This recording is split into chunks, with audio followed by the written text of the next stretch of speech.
hingga akhir nanti. Dan yang saya hormati Ibu narasumber yang sudah hadir dari Kalimantan jauh-jauh hari ini. Dan keynote speaker kita hari ini adalah Ibu pengawas saya, Ibu Nur Sadri SPD, yang akan membuka acara ini nanti. Nah, untuk memulai kegiatan ini, kita sama-sama membaca surat Al-Fatihah supaya kegiatan kita ini diridhoi Allah dan diberkahi. Mari sama-sama kita menundukkan kepala membaca surat Al-Fatihah. Assalamualaikum.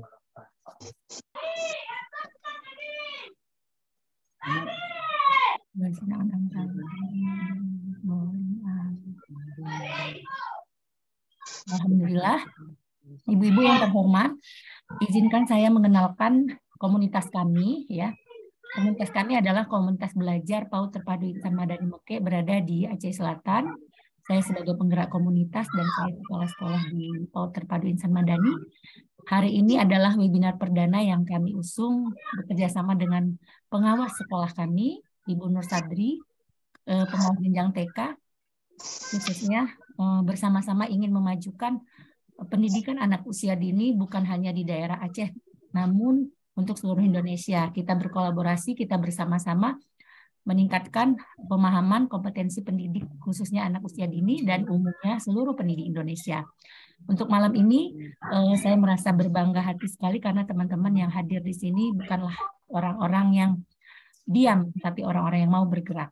Ya, untuk kegiatan selanjutnya, acara ini akan dimotori oleh Ibu Moderator Maritia Sarelia, sahabat terbaik saya yang tidak jauh juga dari saya, berada di sebelah kabupaten saya dari Melabuh ya, Aceh Barat, yang sudah siap menuntun kita hari ini. Selanjutnya, kesempatan saya serahkan kepada Ibu Maritia untuk memotori acara ini. Dengan bismillah, saya serahkan kepada Ibu Maritia untuk estafet acara ini. Silahkan Ibu Maritia. Terima kasih Bunda. Bismillahirrahmanirrahim. Baiklah, sebelum memulai kegiatan, saya ingatkan kembali kepada masing-masing peserta untuk menonaktifkan mikrofon agar kegiatan ini dapat berjalan tanpa dan lebih fokus. Mohon Bunda dinonaktifkan mikrofonnya. Bunda Marziah.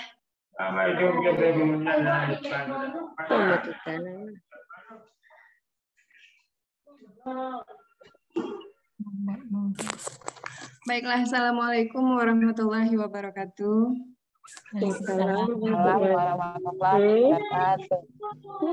Malam dan salam bahagia untuk semua yang telah hadir dalam kesempatan kali ini pada webinar kolaborasi komunitas belajar yang diselenggarakan oleh Komunitas Belajar PAUD IMM atau Insan Madani Mekeh ya.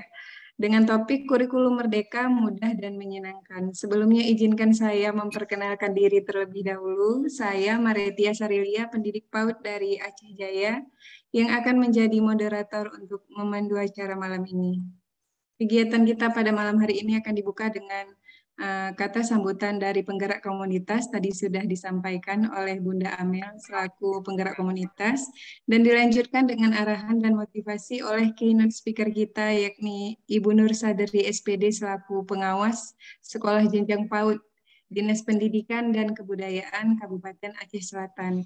Selanjutnya dilanjutkan dengan pemaparan materi oleh narasumber kita, dan diakhiri nanti dengan sesi tanya jawab. Baiklah, untuk memulai kegiatan ini, mari sama-sama kita dengarkan kata sambutan dari Ibu Nur Sadri selaku pengawas PAUD Kabupaten Aceh Selatan. Kepada Ibu kami persilahkan dengan segala hormat. Terima kasih Bunda. Dengar ya suara saya ini? Dengar Bunda. Bismillahirrahmanirrahim. Assalamualaikum warahmatullahi wabarakatuh. Waalaikumsalam warahmatullahi wabarakatuh. Marilah sama-sama Ta'ala yang mana Dia telah memberikan nikmat yang sehat kepada kita sehingga pada hari ini kita dapat sama-sama berkumpul di webinar malam ini. Selawat salam marilah kita sanjungkan kepribadian Nabi besar kita Muhammad Sallallahu Alaihi Wasallam yang mana beliau telah membawa umatnya dari zaman jahiliyah kepada zaman yang Islamnya. Yang saya hormati Ibu narasumber, Ibu Lucy Andriani SPD yang sudah berhadir, Ibu moderator, Bunda Amel, beserta Ibu dari segala penjuru ini nampaknya ya. Tadi kata Bunda Amel dari Kalimantan, ada yang dari Jawa, ada yang makan ya. Terima kasih Bunda sudah hadir di webinar ini. Sebagai ketahui kurikulum perlu berganti. Ini tidak terlalu cepat. Kesannya seperti ganti menteri, ganti kurikulum. Ya Bunda ya. Kita perlu memahami dua perbedaan sebelum berbincang tentang pergantian kurikulum, yakni antara kerangka kurikulum nasional dan kurikulum di tingkat satuan pendidikan. Jadi, kurikulum nasional merupakan kurikulum yang ditetapkan pemerintah sebagai acuan para guru untuk menyusun kurikulum di tingkat satuan pendidikan. Sedangkan di tingkat satuan pendidikan merupakan kurikulum yang seharusnya dievaluasi kembali dan diperbaiki agar sesuai dengan perubahan karakteristik peserta didik serta perkembangan di sekolah kita.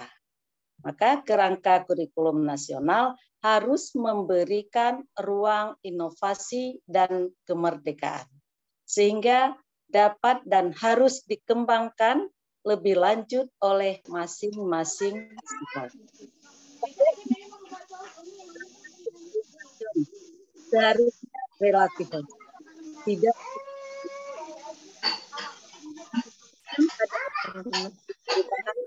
ada di sekolah. Inilah yang Kemendikbud lakukan dengan merancang kurikulum merdeka. Faktanya, laju perubahan kurikulum nasional kita sebenarnya tidak terlalu cepat, bahkan melambat. Jika kita perhatikan, sejak ditetapkannya Undang-Undang Nomor 20 Tahun 2003 tentang Sistem Pendidikan Nasional, laju perubahan kurikulum melambat dari KBK di tahun 2004, kemudian berganti dengan KTSP di tahun 2006, dan yang terakhir adalah kurikulum 2013, yaitu K13 di tahun 2013. Kurikulum Merdeka baru akan menjadi kurikulum nasional pada tahun 2024 nanti.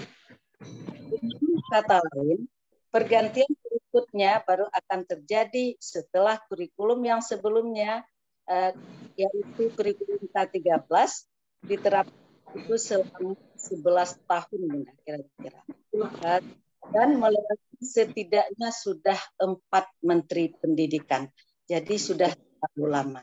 Jadi mulai sekarang mari kita ke kurikulum merdeka, maka itu mematahkan pameo dari menteri ganti kurikulum.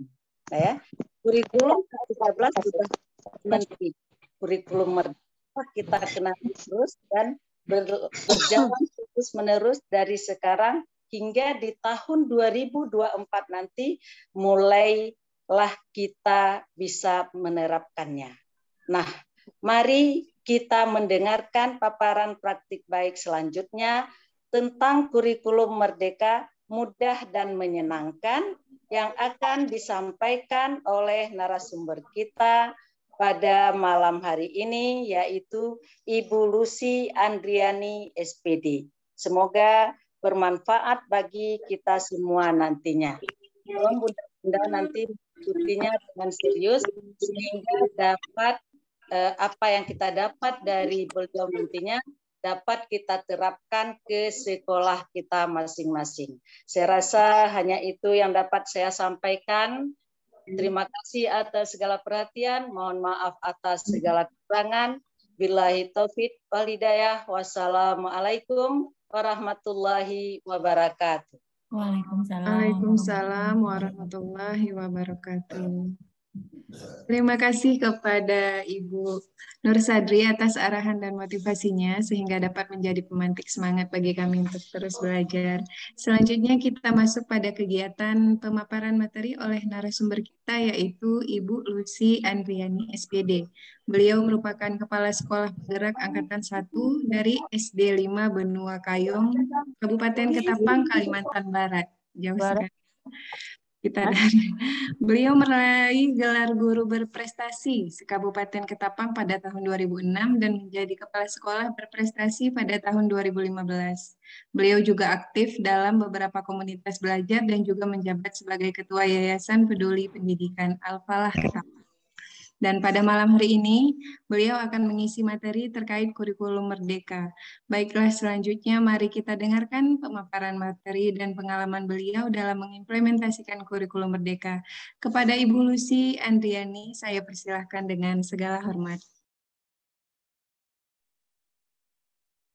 Terima kasih Ibu Moderator, salam kenal juga Ibu Pengawas yang kami hormati. Terima kasih Ibu Julia Amalia, saya yang jauh, kalau tidak pernah bertatap muka. Suara saya bisa didengar? Bisa, Bu. Bagus. Bisa, Ibu. Terdengar jelas. Oke. Ya. Saya ulangi lagi, terima kasih kepada Ibu Ketua Komunitas yang tidak pernah saya temui, tapi selalu akrab di media sosial. Beliau juga orang hebat, dan bersyukur sekali bisa bertemu Bapak Ibu yang hebat-hebat di seluruh Indonesia, terutama saudara-saudara yang ada di Aceh. Inilah salah satu kehebatan teknologi, kita jauh tapi bisa bertatap muka di media virtual ini. Assalamualaikum warahmatullahi wabarakatuh. Waalaikumsalam warahmatullahi wabarakatuh. Dan syukur saya selalu panjatkan kehadirat Allah Subhanahu wa taala karena nikmat yang Allah berikan kepada kita bisa berkumpul di ruang virtual ini. Salam dan salam saya lakukan pada junjungan Nabi Muhammad SAW. Bapak Ibu guru yang hebat, yang saya hormati, izinkan hari ini saya memaparkan praktik baik yang pernah kami lakukan. Saya rasa saya tidak perlu panjang lebar untuk memperkenalkan diri. Tadi moderator sudah memperkenalkan saya, pengawas ini ya. Izin untuk memaparkan praktik baik kami. SDN 05 Benua Kayong itu adalah sekolah penggerak angkatan 1. Jadi kami sudah menerapkan kurikulum Merdeka sekitar 1 tahun lebih. Jadi ini adalah tahun kedua kami dalam menerapkan kurikulum Merdeka. Awal-awal berjalan kami juga kesulitan dalam menerapkan kurikulum karena awalnya kami tidak tahu kalau sekolah penggerak itu harus menjalankan kurikulum baru. Pikirannya hanya program pemerintah biasa, ternyata ada kurikulum baru. Setelah berjalan setahun lebih, barulah kami mulai merasa enjoy, mulai menikmati, oh disinilah kelebihannya kurikulum Merdeka.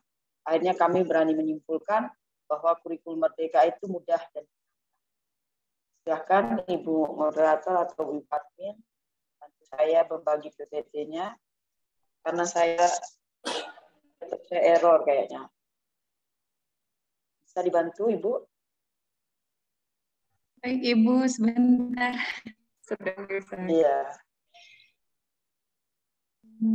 Baik Ibu, silakan Katia. Udah Bunda buat co-host ya. Oh iya.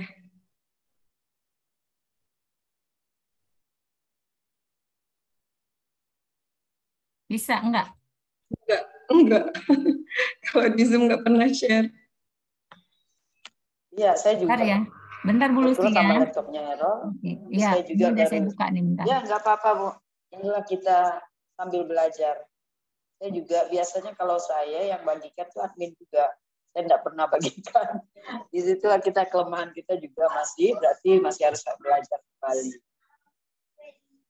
Oh, udah kelihatan. Ya Pak, Tia atau Bunda? Ada? Kak Tia atau Bunda? Tia aja. Oke, silakan. Kebesaran ya. Ya.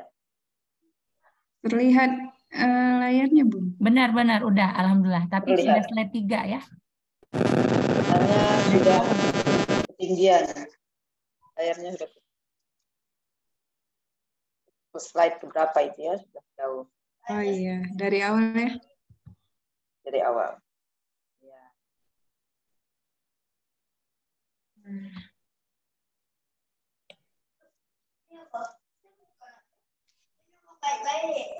Pegang.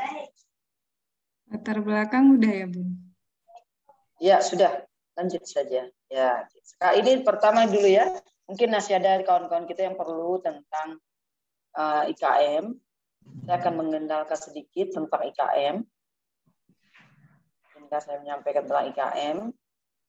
Jadi ketika kita memilih IKM, implementasi kurikulum merdeka secara mandiri, itu ada 3 pilihan.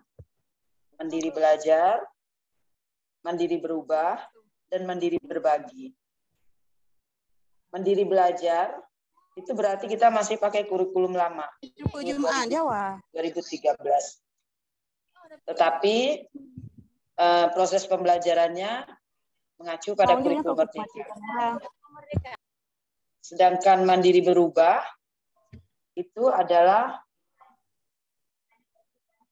kurikulumnya sudah kurikulum merdeka, tetapi perangkat ajarnya sekolah bisa mengambil atau mengopi dari yang disediakan pemerintah maupun dari kawan-kawan yang dibagikan di kelompok atau di komunitas. Mandiri berbagi, itu sekolah mengembangkan sendiri perangkat ajar kurikulum merdeka dan membagikannya kepada orang lain atau ke sekolah lain. Jadi dari 3 jenis ini, kalau saya pribadi, memang ini adalah keputusan sekolah. Tetapi ketika kita memilih untuk mandiri berubah, itulah kita akan lebih merasa mudah dan menyenangkannya di sini akan kita temukan. Tapi kalau mandiri belajar, saya bisa membayangkan itu akan sedikit lebih sulit. Kita masuk ya mudahnya ya. Mudahnya.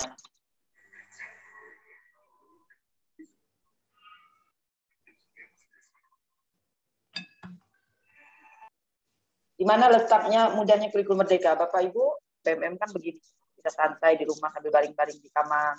Ya. Jadi saya lanjut. Mudahnya ini adalah perangkat ajar kurikulum merdeka itu tersedia di platform Merdeka Mengajar. Jadi platform Merdeka Mengajar sudah menyediakan perangkat ajar yang bisa diambil oleh guru. Sehingga kita banyak menemukan contoh-contoh yang bisa kita ambil. Sudah tersedia. Yang kedua, lanjut Bu, biar cepat saja. Nanti kita lebih banyak diskusi, Bapak Ibu. Mudah yang kedua, banyak komunitas belajar. Jadi kita bisa bertanya, berbagi, meminta bantuan kawan, perangkat-perangkat ajar yang bisa dibagikan. Inilah enaknya kurikulum merdeka. Banyak komunitas belajar. Jika Ibu pengawas kita tadi mengatakan ada kebimbangan di masyarakat bahwa atau di lembaga-lembaga pendidikan yang mengatakan bahwa kurikulum itu ganti-ganti terus. Jangan-jangan nanti 2024 ganti menteri, ganti kurikulum lagi. Itu soal seperti itu sebaiknya kita sebagai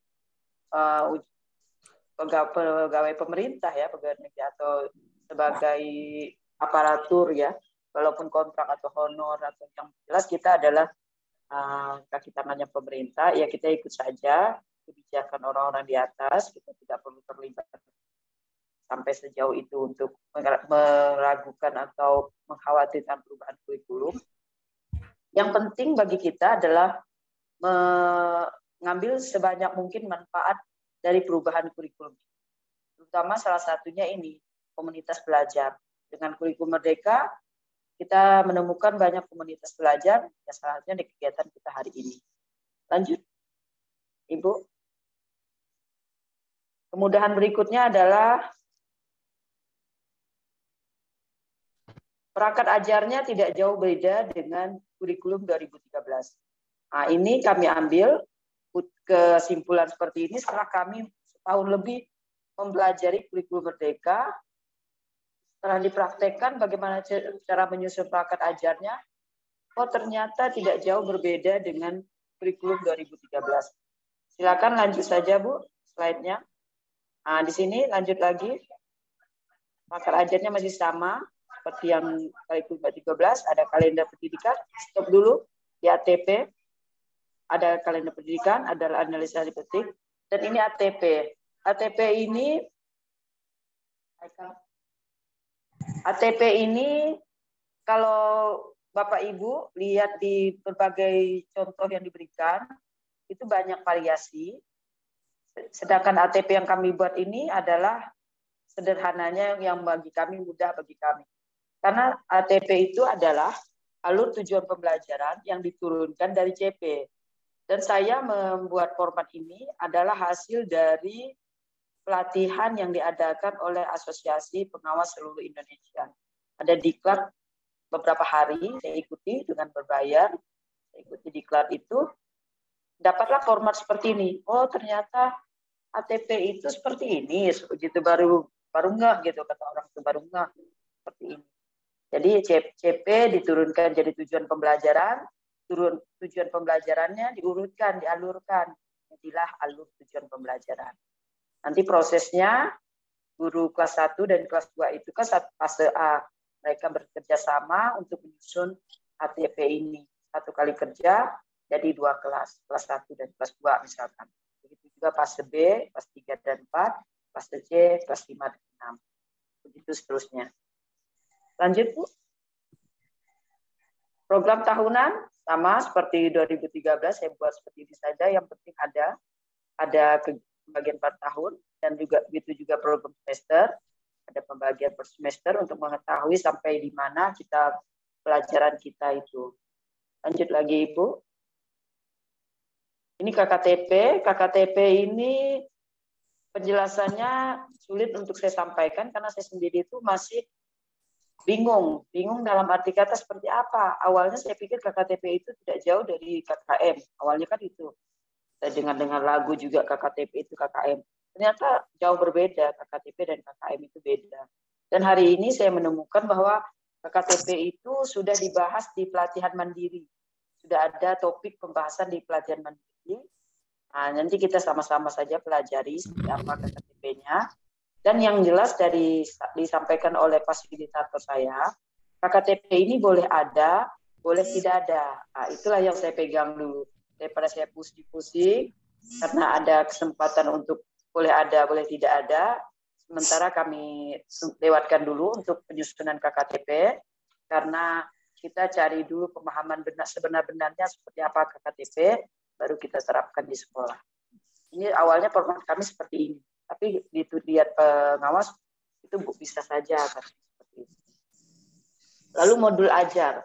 Modul ajar itu kalau lengkap, komponen lengkapnya memang banyak secara lengkap karena modul ajar itu seperti gabungan RPP dan modul. Jadi ada materi-materi ajarnya yang di modul itu. Sebenarnya kalau kita cetak modul ajar itu bisa jadi buku pegangan guru juga, buku pegangan siswa juga. Secara lengkapnya. Tapi yang kami tunjukkan di sini adalah modul ajar yang kami buat dalam 2 halaman, 2 lembar kata orang tuh ya. Kalau Pak Menteri ingin 1 lembar, ini kalau bolak-balik ya 1 lembar gitu kan.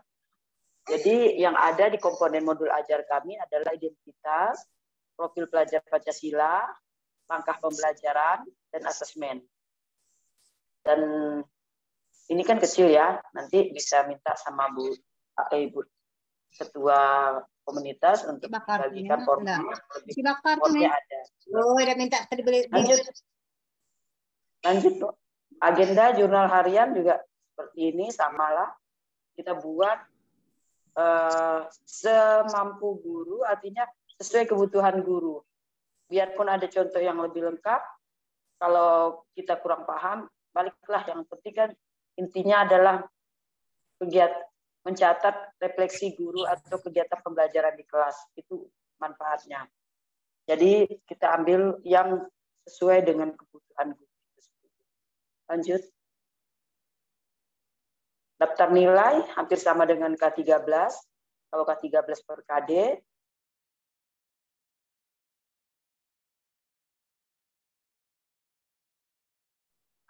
kurikulum merdeka itu per TP atau ulangan tengah semester, tidak ada penilaian tengah semester. Untuk penilaian akhir semester pun itu tergantung kesepakatan pihak sekolah. Dan yang unik lagi di kurikulum merdeka itu adalah daftar nilai P5. Jadi P5-nya itu dia punya daftar nilai sendiri karena dia akan ada rapot sendiri. Jadi rapot kurikulum merdeka itu rapot pengetahuan dan rapot P5, rapot profilnya. Kalau Bapak Ibu ingat dengan K13 itu ada penilaian spiritual dan sosial. Dan P5 itu pun penilaiannya hampir sama seperti itu. Kita hanya menceklis checklist karakter yang ingin kita nilai di P5 itu. Sebelum membuat P5, kita juga buat dimensinya dulu, alur tujuan P5-nya apa. Jadi di sini kami ada tetapkan 5, ada warna merah. Merah ini dimensi beriman dan bertakwa. Yang hijau 2 ini adalah dimensi bernalar kritis. Yang kuning ini, yang 2 kuning itu dimensi kreatif. Nah, jadi kita hanya pilih, tidak semua profil itu kita tampilkan ke dalam 1 semester itu. Ini 1 semester ya Bapak Ibu ya. Silakan lanjut. Nanti kalau ada kurang penjelasan saya kurang jelas, nanti kita diskusikan saja. Daftar hadir, absensi sudah biasa, dan sumber belajar saya rasa juga sudah biasa. Sumber belajar itu kan bisa buku, bisa media. Nah, di sini saya hanya menekankan bahwa kurikulum merdeka menekankan pada perubahan cara mengajar, yaitu proses mengajar, bukan pada administrasi. Prinsip penyederhanaan administrasi yang diusung Mas Menteri itu masih berlaku. Jadi saya pikir dan kami di sekolah berpikir, kenapa kita harus terlalu repot dengan administrasi? Sedangkan proses pembelajaran akhirnya terbengkalai karena kita masih pusing dengan administrasi. Itulah yang memudahkan di kurikulum merdeka. Sekarang kita masuk ke menyenangkan. Lanjut saja Ibu. Lanjut saja. Ya, menyenangkan. Lanjut. Ada beberapa poin yang menyenangkan, fleksibel ya. Mohon Fleksibel maaf. itu, Maaf motong Bunda. Ini minta tolong sama Bunda aja sih. Kayaknya aktif pennya. iya, ada yang gerak-gerak ya. Saya pikir Ibu moderator lagi iseng. Lagi gerak-gerak. Gak apa-apa Bu. Kita maklumi aja. Ya, mungkin anaknya ada yang atau apa, atau ibunya. Biasa saya juga seperti itu sih. Kadang-kadang itu tidak sengaja terpencet gitu. Anggaplah kita semua sama belajar ya. Apa-apa lanjut saja. Menyenangkan artinya fleksibel. Pembelajaran itu jadi menarik dan menyenangkan karena bisa disesuaikan dengan kebutuhan dan kondisi siswa itu. Silakan lanjut. Dan Mas Menteri juga mengatakan bahwa sekolah itu bisa menentukan materinya, misalkan materi itu mundur 1 kelas atau 2 kelas itu boleh, atau justru maju 1 kelas atau 2 kelas itu boleh, sesuai kebutuhan anak. Karena prinsipnya anak di Jakarta itu katanya nggak mungkin sama dengan anak yang ada di Papua. Seperti itu, contohnya itu. Jadi seperti kita lihat murid kita ini, ada yang anak TK, misalkan dari TK, sementara yang lain di tempat lain, seperti di tempat saya, itu kebanyakan tidak dari TK. Akhirnya kita harus mengajar itu, ngajar dulu pegang pensilnya, melatih melembutkan tangan, kata kami kita dulu kan nyebutnya melembutkan tangan dulu, garis-garis dulu anak. Jadi tidak bisa langsung mengenalkan abjad. Mungkin di sekolah yang mudah dari TK, anak-anaknya yang memang sekolah-sekolah favorit, sekolah-sekolah di kota, anaknya sudah TK, mungkin mereka langsung mengenalkan huruf kan, mungkin latihan menulis, mereka sudah terbiasa. Terus seperti yang sekolah kami yang tidak dari TK, ya harus mundur artinya, seperti itulah. Lalu esensial. kurikulum Merdeka itu CP-nya sudah di apa istilahnya disederhanakan, sekitar 38% materi itu dikurangi dibandingkan kurikulum 2013. Makanya dia hanya akan berada di materi-materi esensial saja. Ini menunjukkan bahwa guru tidak akan stres dikejar oleh target kurikulum. Karena inginnya itu kurikulum Merdeka itu pembelajaran itu menjadi bermakna, bukan hanya sekedar mengejarkan target kurikulum itu tadi. Kalau guru-guru TK, Bu Julia mungkin udah biasa ya. Jadi saya bilang ke guru-guru saya, kalau ngajar angka 1, jangan mengenalkan huruf itu 1, 2, 3, sampai 5 minimalkan kan, sampai 5. 1, 2, 3, 4, 5. Ya besok 1, 2. Tapi kenalkan satu hari itu cukup 1 angka. Angka 1 misalkan. Tapi anak itu disuruh menggambar bintangnya 1 buah. Menggambar buah mangga misalkan 1 buah. Apa aja ditunjukkan aja 1 buah. Jadi 1 buah itu mewakili, 1 benda itu mewakili angka 1 itu. Besok lagi saya bilang kenalkan angka 2. Jadi dia menggambar bintang itu 2 buah. Begitu seterusnya. Sampai mereka menanam konsep di kepala mereka, dia akan ingat, oh 2 dan 1 itu lebih banyak 2. Seperti itu ya. Karena nanti kaitannya dia akan mengurutkan bilangan, membuat pola bilangan. Kalau konsepnya hanya mengenal angka 1, 2, hanya angka tanpa mengenal bendanya, berapa jumlahnya, itu akan menyulitkan anak itu sendiri. Inilah saya bilang menyenangkannya guru Merdeka itu. Lanjut. Nah, ini adalah pembelajaran berdiferensiasi. Berdiferensiasi ini artinya itu pembelajaran itu sesuaikan dengan kebutuhan dan kemampuan siswa. Kita sering mengalami stres kalau lihat murid kita yang berbeda dari yang lain. Tapi dengan adanya kurikulum Merdeka, akhirnya kita paham, oh memang seperti itulah teori pendidikannya. Anak itu punya kemampuan sendiri, punya bakat sendiri, dan punya minat sendiri. Jadi bagaimana guru melayaninya, sesuaikan kemampuan guru, tapi berusahalah untuk memberikan pelayanan terbaik. Jadi guru tidak stres jika ada anak yang berkebutuhan khusus. Kalaupun berkebutuhan khusus, tidak separah yang ada di SLB. Berdiferensiasi. Kalau ada anak-anak yang misalkan dia menulisnya malas, kadang-kadang kan ada guru kelas 1 anaknya nulisnya malas. Nah, disitulah guru, bagaimana guru untuk memberikan pelayanan sesuai kebutuhan anak. Mungkin dia nulis malas, tapi dia gambar senang, gambarnya cantik, matematikanya bagus, gitu kan. Nah, disitulah pakai kepandaian guru untuk memberikan pelayanan yang terbaik. Lanjut. Bervariasi ini lebih kepada adanya profil pelajar Pancasila itu tadi.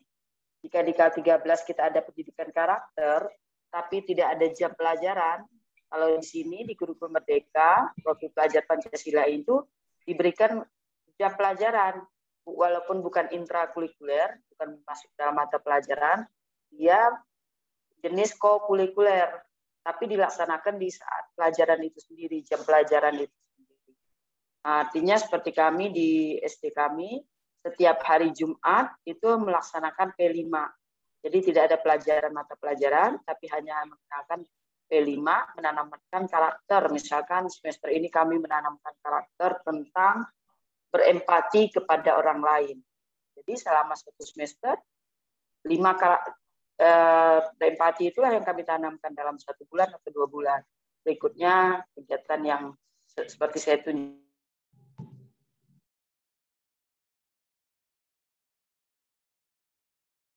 di daftar nilai P5 itu kan ada 5 komponen yang akan kami tanamkan ke dalam siswa, kepada siswa kami, termasuk menerapkan kemampuan literasinya. Terakhir yang menyenangkan itu adanya PMM ini. PMM ini mungkin sebagian guru yang belum kenal, belum cinta ya. Tapi kalau seperti kami, saya alhamdulillah sudah merasakan manfaatnya PMM. Jadi saya sangat bersyukur sekali. Terlebih ketika saya tanggal 21 Februari kemarin, Selasa kalau nggak salah, Di Selasa itu kami mengumpulkan data profesionalitas guru. Jadi guru-guru yang sudah bersertifikasi diminta sertifikat, data-data sertifikat pengembangan dirinya selama 2 tahun terakhir. Alhamdulillah dengan adanya sertifikat yang saya dapat dari PMM, itu menambah data yang saya kumpulkan. Juga sertifikat-sertifikat dari webinar-webinar seperti ini, alhamdulillah, karena di situ juga diminta sertifikat webinar atau seminar. Jadi itu membantu, sangat membantu saya dalam pengumpulan data ini. Jadi saya semakin merasa senang dengan adanya PMM ini. Jadi sekali lagi, biarpun kurikulumnya berbeda, kita yang ada di lapangan, apapun perubahan kurikulum itu, bikin enjoy, nikmati saja, dan ambillah manfaat sebanyak-banyaknya. Lanjut, Bu. Ya, ini terakhir, pantun dari saya. Buah mangga banyak yang suka, banyak dijual di pasar desa. Kami sudah memperkenalkan kurikulum Merdeka, moga-moga hati dan pikiran terbuka. Terima kasih Bapak Ibu, guru hebat yang sudah saya sampaikan. Nanti kita lanjutkan dengan diskusi saja. Saya akhiri, Assalamualaikum warahmatullahi wabarakatuh. Saya kembalikan kepada warahmatullahi wabarakatuh.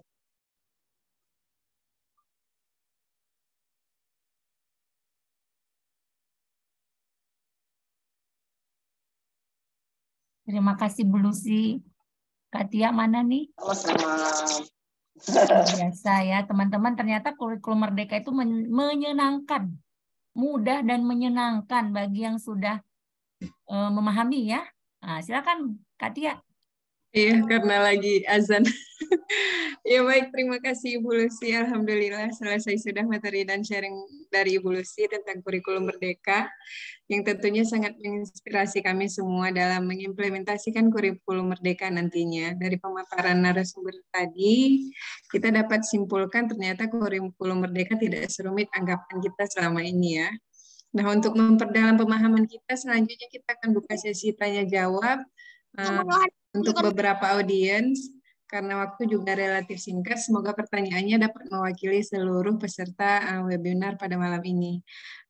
Audien dipersilahkan untuk bertanya terkait kurikulum Merdeka maupun terkait sekolah penggerak, nantinya akan dijawab oleh narasumber kita.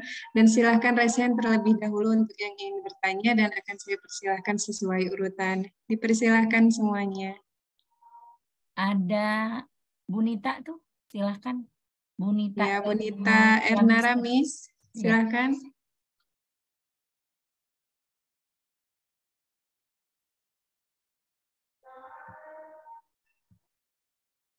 Mungkin ada yang lainnya terlebih dahulu.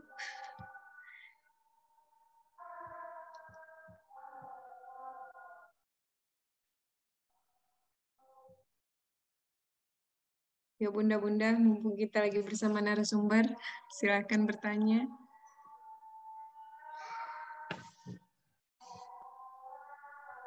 Bu Nita mana nih Bu Nitanya? Oh, ada Bapak. Boleh bertanya, Bu. Bapak Sutantio ya? Siap. Ya, silahkan Bapak. Terima kasih atas kesempatan diberikan kepada saya. Sebenarnya begini, kami ini udah masih stres ini memikirkan IKM, kurikulum Merdeka ini. Ya, karena gimana ya?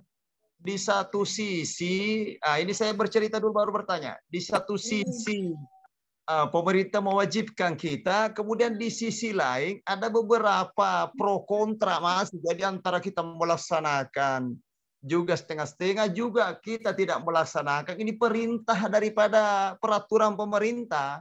Nah, yang saya tanyakan ini pemangku kepentingan ini. Sebenarnya ini asik saya lihat tadi diterangkan kepada Ibu itu. Ya, terutama sekali ini yang baik praktis lah ya, cara mengajar lah supaya anak menyenangkan. Dan pertanyaan saya, kira-kira Bu ya, kira-kira siapa yang bertanggung jawab sebenarnya kurikulum ini, karena masih ada pro kontranya, sehingga kami di lapangan ini Bu, antara mau melaksanakan dan tidak, kami mundur gitu Pak. Jadi maksud saya pemangku kepentingan di atas kita, termasuk kepala dinas, pengawas, harus satu persepsi atau satu ide bahwa laksanakan ya laksanakan kayak KK13 yang kemarin, bahwa 1-5 ke 1-4, kemudian selanjutnya tahun berikutnya, kemudian tahun berikutnya 3 tahun sudah wajib dilaksanakannya. Jadi kira-kira masukan buat saya ini Bu, apakah saya melaksanakan ataukah menunggu 3 tahun ke depan? Ya baik Bapak. Karena ini masih ada pro kontra Bu, terutama sekali kami ini di Bengkayang ini. Ada yang bilang jangan, ada yang bilang laksanakan, ada yang bilang bebas, ada kita mengatakan. Ragu-ragu ya Pak, ragu-ragu mundur. Jadi maksud saya kalau laksanakan, sehingga kami ini kepala sekolah mau memerintahkan, ada bilang hanya sekedar administrasi lengkapi. Karena namanya kalau saya menurut begini Bu, sebenarnya itu jangan salahkan kurikulum. Pergantian itu kan memang pemerintah mencari sesuai dengan perkembangan. Tinggal di lapangan ini strategi masing-masing guru mencari ilmu untuk memajukan bangsa ini. Karena di SD itu kan memang dasarnya ditanamkan. Ya, tidak ada perubahan. Yang penting tapi jangan berusaha untuk merengkinkan anak di SD, tapi kan menanamkan pola dasar untuk kedepannya. Karakter terutama sekali, karena hilang karakter selama ini. Iya benar Bapak. Pancasila tadi kan hanya P5 tadi. Gitu Bu. Coba berikan pandangan bagaimana cara supaya saya nanti menyampaikan ke guru-guru itu, ayo kita berpacu dalam pelajaran, berpacu dalam kurikulum. Jangan nyalakan kurikulum, nyalakan pemerintah. Tapi bagaimana mencerdaskan dan merubah karakter anak sebagai pelaku nanti untuk menggantikan kita. Terima kasih Bu. Ya baik Bapak Sutantio, kami simpan pertanyaannya. Nah, mohon Ibu Lucy mungkin bisa memberikan gambaran dan arahan kepada kami. Kira-kira siapa nih stakeholder yang menentukan kurikulum ini, haruskah dijalankan secepatnya ataukah bisa ditunda terlebih dahulu? Bu Lucy silahkan. Ya. Terima kasih Bapak, semangat sekali saudara saya dari Bengkayang ini. Kita satu provinsi ya Pak ya. Kita ke Aceh Pak ini. Kita sama-sama Kalimantan, tapi kita kumpulnya di Aceh Selatan. Iya. Oke Pak ya, saya coba menyampaikan opini saya saja ya Bapak ya. Siap. Jadi kita di lapangan ini Pak, kita ini kan kata orang itu kalau tingkatan hierarki kepangkatan jabatan kita ini paling di bawah. Siap. Di atas sana tuh banyak sekali, dari menteri, dari kepala dinas, gubernur ya. Jadi kita yang di bawah ini ya apa kata orang atas lah.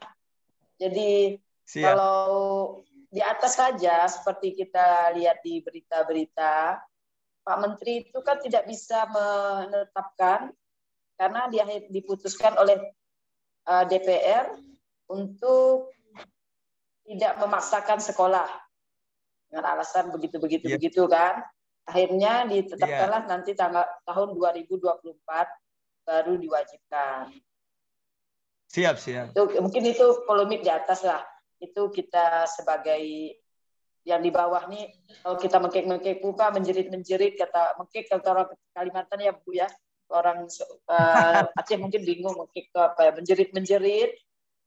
Cuma juga gitu kita ngomong kan. Jadi akhirnya kita bikin enjoy saja Pak, kata saya tadi. Kita bikin enjoy. Siap. Setelah saya mencoba, saya kan sekolah penggerak Pak ya. Tahun-tahun pertama juga ngomel sih Pak. Juga ngomel dengan segala di atas lah ya Pak ya. Mulai dari kabupaten sampai ke atas ngomel-ngomel juga. Sampai saya sempat bulan Mei itu Pak, saya patah kaki Pak. Jatuh di BPMP Kalimantan Barat. Tengah pelatihan kurikulum merdeka. Mungkin saya memang dalam hati itu kurang pas gitu kan, karena setiap bulan kami harus PSP itu harus sekolah penggerak itu harus ada kegiatan di Pontianak. Jadi setiap bulan saya harus ke Pontianak, kadang naik pesawat, kalau pesawatnya sulit, waktu itu saya naik speed. Nah, jadi mungkin kondisi juga kurang fit atau gimana, saya kepleset aja jatuh dari tangga, mau turun dari ruangan pertemuan, jatuh tangga, terendah aja 2 tingkat aja tangganya mau ke bawah itu. Kemudian saya kepleset jatuh. Artinya patah kaki saya, istirahat juga 3 bulan. ngomel juga artinya. Tapi setelah dijalani mungkin mereka juga memperbaiki gitu kan, memperbaiki sistemnya. Awal-awal kan saya tanya, modul ajar itu apa sih? Saya bilang awalnya. Kita diajarin modul ajar, tapi contohnya enggak ada, barangnya enggak ada. Akhirnya kita meraba-raba. Setelah berbulan-bulan baru saya lihat, modul ajar ini bukan RPP, saya bilang kok seperti RPP. ATP ini bukan silabus, saya bilang kok seperti silabus gitu kan. Akhirnya setelah saya tahu kalau itu ganti kurikulum, barulah mereka bilang, fasilitatornya bilang, iya seperti RPP. Kenapa tidak disampaikan dari awal itu RPP, saya bilang. Hanya supaya tidak, katanya supaya paradigma baru katanya. Kalau disebut RPP nanti paradigmanya tidak baru. Tapi kita yang awam ini kan jadi bingung. Harusnya kalau dari awal kita sudah tahu kan kita bisa menyesuaikan. Tapi lama-lama saya ikuti terus. Kami kan dibimbing terus ya Pak ya. Dibimbing terus dari fasilitator. Akhirnya saya sudah mulai menemukan format. Oh berarti model perangkat ajarnya ini tidak jauh berbeda dengan K13, saya bilang. Ya, katanya enggak masalah. Katanya. Yang jelas kurikulum Merdeka itu bukan berbagaimana menyusun perangkat ajar yang baik, tapi bagaimana melakukan proses pembelajaran yang baik di kelas.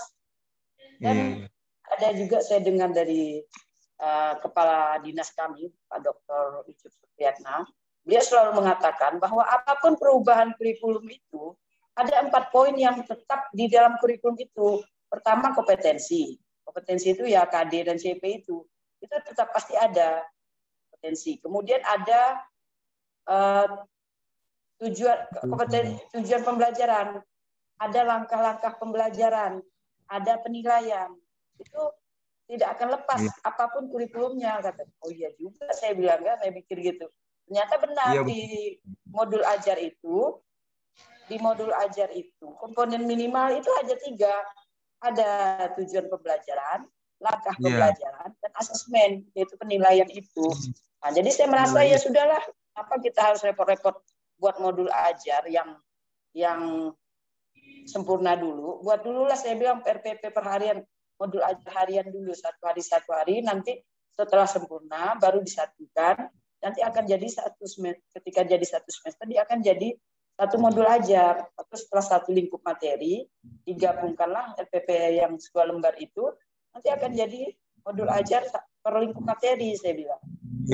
Jadi kami mulai mencari yang mudah dulu, Pak, karena sama saja kondisi guru kita pun tidak jauh beda lah dengan kawan-kawan yang ada di Bengkayang, ada yang udah mulai pandai menulis modul ajar atau tidak, kan hampir sama lah ya Pak ya.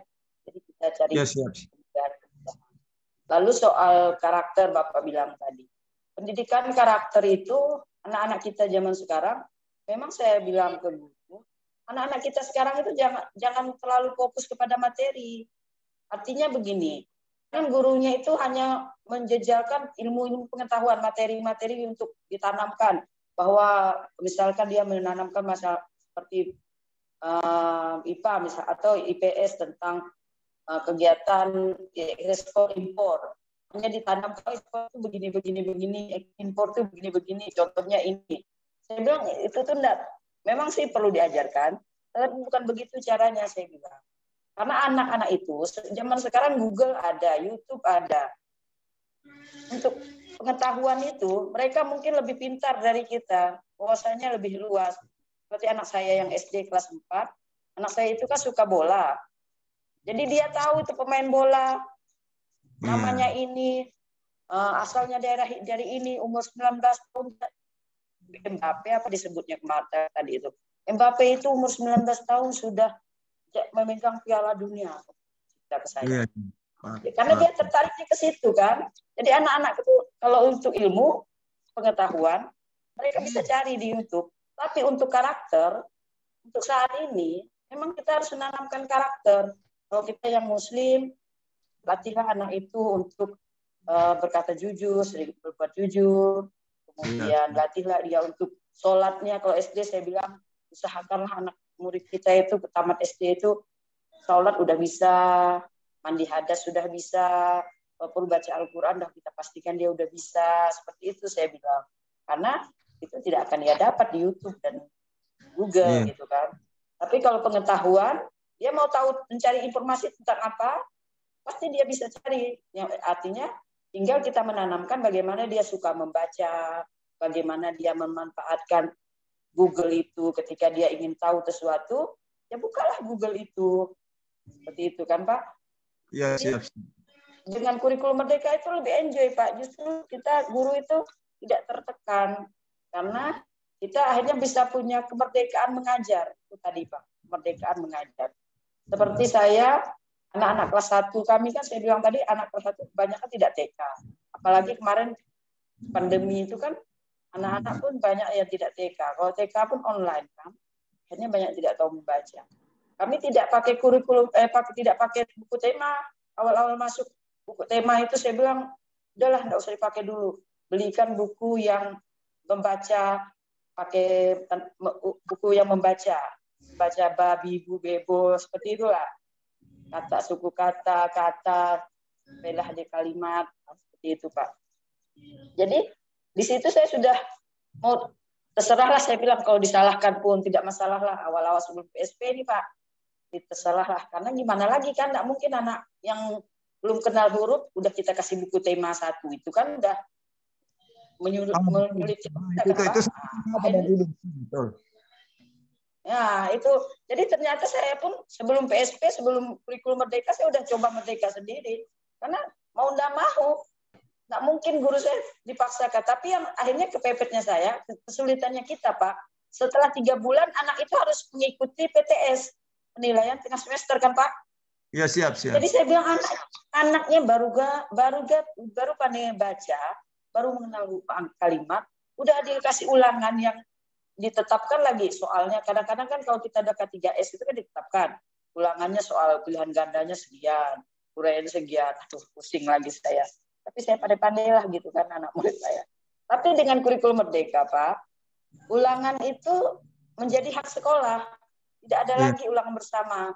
PTS itu sudah tidak ada lagi, penilaian tengah semester tidak ada lagi. Penilaian akhir semester pun diberi kebebasan kepada sekolah. Karena kita harus pahami, kadang-kadang kabupaten misalkan membuat soal kan, soal ulangan. Siap. Soal yang kabupaten itu kan belum tentu sama dengan murid kita yang ada di pedalaman. Nah, saya sependapat itu Bu, betul. Biarpun satu kabupaten kan Pak. Betul. Satu kabupaten kan. Nah, kurikulum merdeka itu disitulah keenakan menyenangkannya Pak. Kita tidak perlu lagi terikat. Kabupaten pun tidak bisa mengikat kita. Guru diberi kemerdekaan untuk mengajar dan siswa diberi kemerdekaan untuk belajar. Itu saja Pak. Jadi motivasi kawan-kawan untuk segera berubah. Seperti saya sampaikan, apapun kebijakan pemerintah, kita ambillah manfaat sebesar-besarnya. Kalau Bapak pilih kurikulum Merdeka Belajar, Bapak tetap pakai kurikulum K13. Tapi kalau Bapak pilih kurikulum Merdeka Berubah, Bapak pakai kurikulum Merdeka yang materinya itu 38% dipotong, Pak. Jadi kita tidak dikejar target kurikulum. Kemudian usahakan guru-guru kalau sudah milih Merdeka Berubah, manfaatkan PMM. Nah, di PMM itulah guru akan termotivasi untuk belajar, kemudian dia akan mendapat keuntungan, dapat sertifikat bernilai nasional yang akan bisa dimanfaatkan untuk kenaikan pangkat. Nah, itu saran saya Bapak ya, jangan bimbang, jangan ragu, maju terus Pak. Karena di sekolah-sekolah kecil pun, seperti Bu Julia aja, beliau TK tidak terpilih PSP, tapi beliau memberanikan diri, akhirnya beliau terpilih jadi kepala sekolah inspiratif. Saya pembimbingnya Bu Lucy Pak, makanya saya nggak mau ribet. Nah, Bu Lucy dibimbing oleh Dirjen Kementerian, tapi saya dibimbing Bu Lucy, makanya saya berhasil. Makanya saya minta Bu Lucy di webinar perdana ini karena pemaparannya sederhana, nggak kayak saya ribet ya, menyenangkan dan mudah. Ini Pak tujuan kita berkolaborasi. Semangat Pak ya. Bukan Bapak sendiri, bukan Bapak sendiri yang bingung, masih banyak kawan-kawan bingung, makanya kita bisa kolaborasi, oke, ya. Iya Pak Sutantio, itu dia ya, jangan ragu-ragu mundur, tapi maju terus, pantang mundur ya. Maju terus. Ya. Baiklah, kita beralih ke penanya yang kedua. Selanjutnya ini ada Ibu Nita dan Ibu Ningsih. Kira-kira Bu Nita gimana nih? Bu Nita mau duluan? Ya, mungkin salah angkat tangan mungkin ya. Oh iya, kalau begitu Bu Ningsih ya. Silakan Bu Ningsih. Baik, Assalamualaikum warahmatullahi wabarakatuh. Waalaikumsalam warahmatullahi wabarakatuh. Saya dari Aceh Utara, dari TKS Al-Alaq. Di sini saya juga telat masuk karena tadi baru pulang dari dinas juga. Nah, ini memang keterbatasan pengetahuan saya, jadi berhubung ada pakarnya saya ingin tanya karena malu bertanya nanti sesat di mana-mana gitu kan. Ya benar, bukan Ibu. Sesat di jalan. Daripada sesat mending saya bertanya. Ini saya kan ini sudah kita pemilihan IKM tuh level berapa gitu kan. Nah, saya coba kita level 2 gitu kan, mandiri berubah. Nah, yang saya tanyakan RPP-nya ini kan kalau yang kata Bu Lisi tadi RPP-nya sederhana saja, yang ke-13 berarti per hari gitu. Apakah kalau ke-13 ada tujuan, jadi kita langkah-langkahnya, kemudian penilai asesmennya. Itu kalau misalnya saya buat RPP yang per hari aja seperti itu, kan itu kan per hari dan nanti dijadikan jadi modul, berarti seperti itu kalau kita nurut dari ke-13, kalau kita buat seperti biasa, apakah bisa gitu. Kemudian yang kedua, apa sih bedanya kayak RPP P5 gitu? Apakah beda kita buat lagi RPP P5-nya atau dengan RPP yang mau kita buat yang harian itu, atau kayak modul ajar itu RPP P5-nya gitu? Atau udah dipisah seperti itu? Itu masih bingung saya, ada RPP P5, ada RPP yang ini saya masih awam sekali. Jadi mohon penjelasannya, itu aja. Baik, Bu Ningsih. Sebelumnya Bu Ningsih sudah daftar IKM? Ini coba Bun, cuma belum saya ini karena tunggu nanti. Oh, belum ya? Mandiri berubah. Coba. Iya, karena kalau kita nggak mencoba, kayaknya kita di benar. zona nyaman aja gitu kan. Kita udah ke-13 nih, mencoba deh. Kalau memang nggak bisa, saya mau belajar gitu. Ya, baik Bu Ningsih. Nah, itu aja. Baiklah Bu Lucy, kira-kira gimana nih? Kalau misalnya rencananya Ibu Ningsih mau mendaftar pada Mandiri Berubah, apa bisa menggunakan RPP K13? Kemudian pertanyaan selanjutnya, apakah RPP modul ajar tadi itu terpisah dengan yang P5 ataukah bersatu? Ya Bu Lucy ya, mohon arahannya. Oke, terima kasih Ibu ya. Saya bukan pakar, tapi saya hanya membagikan apa yang saya pahami, apa yang saya ketahui. Kalau jika apa yang saya sampaikan itu berbeda dengan narasumber yang lain, itu mungkin kekurangan saya sendiri ya. Jadi kita jangan dianggap saya pakar karena saya juga bukan narasumber resmi. Saya hanya kepala sekolah yang berbagi praktik baik seperti itu ya.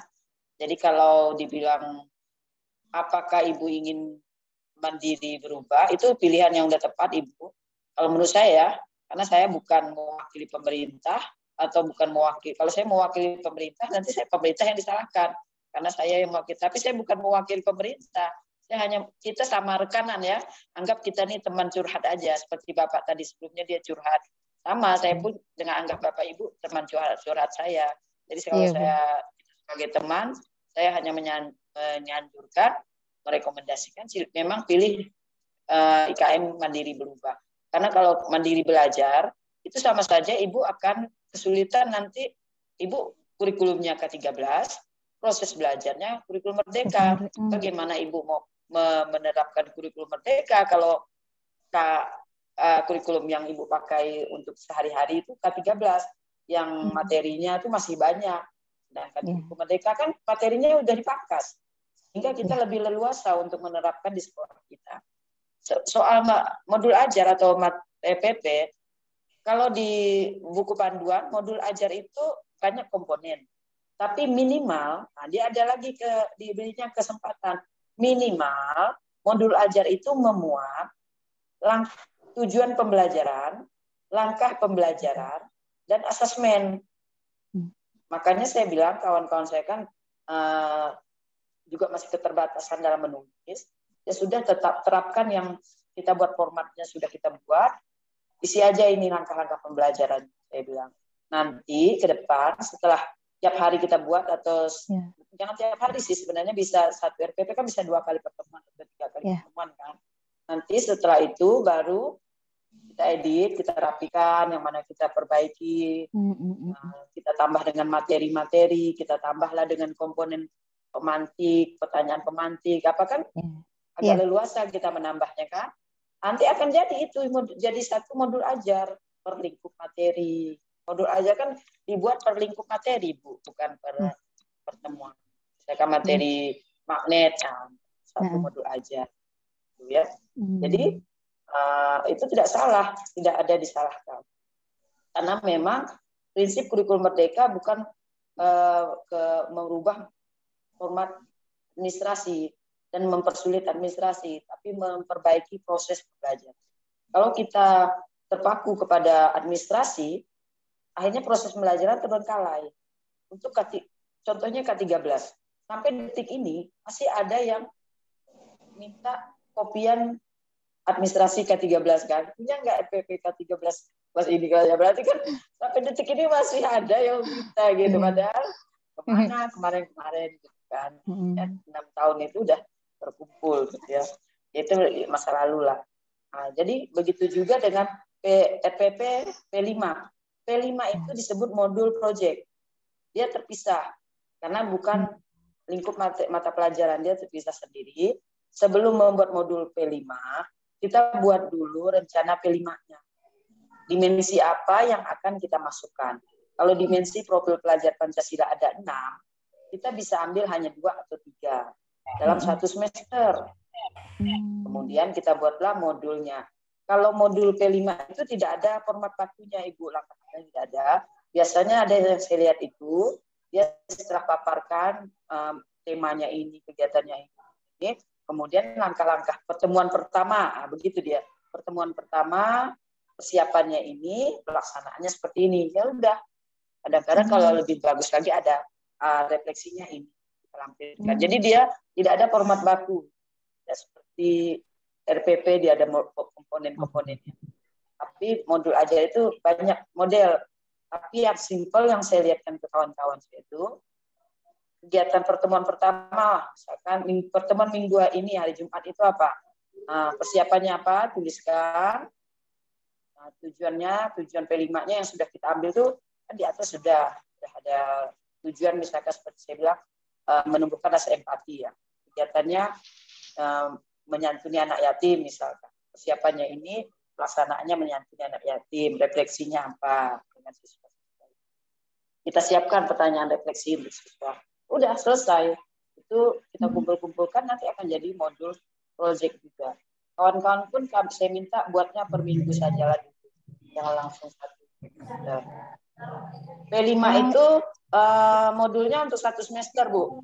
Tidak 1 pertemuan, ya 1 semester. Oh, 1 semester. Itu, Bu. Tapi untuk 1 semester, tema misalkan tema kearifan lokal. Semester 2, dia udah 1 semester. Ya. Ya, Bun. Misalnya kan tadi menimbulkan ini Bun pertanyaan. Tadi kan rasa empati itu misalnya kan ini Jumat ini misalnya dalam satu kita gunakan. Terus apakah dalam misalnya menyangkut kita sedekah rasa empati membantu orang lain. Kemudian minggu berikutnya tetap yang sama tapi dengan kegiatan yang berbeda gitu atau yang sama lagi? Iya. Kegiatan yang sama. Saya kan punya 5 tujuan pembelajaran. Empati, kemudian mengeluarkan gagasan, kemudian membuat Jadi 5 tujuan itu untuk 1 semester. Jadi mungkin empatinya 1 bulan, mengeluarkan gagasan dan menulis karya 1 bulan, seperti itu. Tapi nanti dalam setiap itu kita kaitkan lagi, setiap pertemuan ambillah sekali-sekali empati lagi, kita perlihatkan anak-anak empatinya. Kita punya catatan sih, harus ada catatan tanggal segini si A memberikan pinjaman pensil kepada temannya, berarti empatinya udah tumbuh. Jadi ketika kita memberi checklist empati anak ini mulai berkembang, kita punya catatan. Ini buktinya. Udah berkembang, ini buktinya. Ya. Berarti itu dari juga dari sesudah kita tanamkan rasa empati itu, kita ajarkan bagaimana tindakan si anak itu memahami itu dan melakukannya, itulah yang kita jadikan refleksi ya Bu. Iya. Bisa dari pengamatan, bisa juga dari kuesioner kita buat. Kuesioner kan mungkin kita udah tanyakan apakah pernah melakukan kegiatan menolong orang di luar. Kalau dia jawab udah pernah, dia contohnya ini dia bercerita, udah berarti udah berkembang. Nggak perlu kita istilahnya tuh memberi soal, dia tidak ada soal pengetahuan, dia hanya refleksi dan kuesioner atau teman refleksi antar teman, seperti itu nilai dari P5. Karena yang kita nilai karakter, bukan pengetahuan. P5 itu bukan pengetahuan, bukan produk, tapi untuk mengembangkan karakter. Kalau dia membuat produk, misalkan kita seperti kami kearifan lokal, nanti kami akan mengangkat tentang membuat bunga telur, kan, untuk acara sunatan. Mereka membuat, tapi ketika dia membuat bukan produknya ini nih, bagaimana dia menolong kawannya, mungkin ada kawannya yang kekurangan bahan, dia memberikan atau apa, itu yang kan jadi penilaian kita, menanamkan sikap-sikap seperti bekerja samanya, membantu kawannya, bahannya mungkin kurang, dia bantu, kawannya kurang sempurna membuatkan, dia bantu, itu yang ingin kita tumbuhkan, bukan produknya yang dimulai. Iya. Udah mulai berarti kalau memang waktu empati itu 2 bulan, berarti selama 2 bulan itu kan berarti 4 minggu lah Bun. 8 minggu, berarti minggu pertama sampai 8 minggu itu judul cerita empati. Kemudian kita buat berarti dengan kegiatan yang berbeda juga, tetapi dengan empati juga. Mungkin yang dilakukan dia menolong teman, nanti yang ini dan dengan refleksi yang berbeda selama 8 bulan itu selama 8 minggu itu ya Bun ya. Iya, tapi sebenarnya tidak mesti 8 minggu gini. Misalkan selanjutnya kan tujuan kita adalah anak mampu mengungkapkan gagasan, kemudian membuat cerita. Nah, cerita itu bisa kita buat dalam bentuk empatinya lagi. Dia bercerita tentang kegiatan dia. Seperti itu. Mungkin karya tulisnya dia pun nanti puisinya pun masih berkaitan dengan empati. Jadi 1 semester itu. Oh, iya. Empatinya aja udah dikumpulkan. Oke. Kami kan nanti anak akhirnya dia akan mengungkapkan gagasan. Kalau dia tidak bisa membuat cerita, dia buat puisi. Kalau nggak bisa buat puisi, dia buat pantun. Kalau nggak buat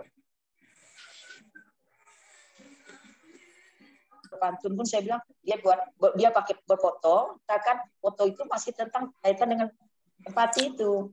Jadi 1 semester itu sebenarnya empati itulah, karena menanamkan karakter kan bukan hanya 1 hari 2 hari. Gitu. Iya betul. Iya dan alhamdulillah. Itulah enaknya kurikulum merdeka, kita tidak semua semester berikutnya baru kita tanamkan sikap lain lagi. Semester berikutnya kita tanamkan sikap. Insya Allah saya bayangkan ketika kita ini memang kita lakukan, karakter itu akan tertanam. Gimana nih? Alhamdulillah. Banyak udah gambaran ya. Udah. Makasih Bunda Lucy. Iya. Sama. Kuning sih mudah kok digabungkan dengan KST-nya, gampang itu mah. Oke. Siap Bun. Ya kalau boleh tahu Bunda Ningsi ini mengajar pada jenjang apa? TK Bun. TK juga ya. Itu senior GP angkatan pertama Aceh. Satu-satunya dari PAUD.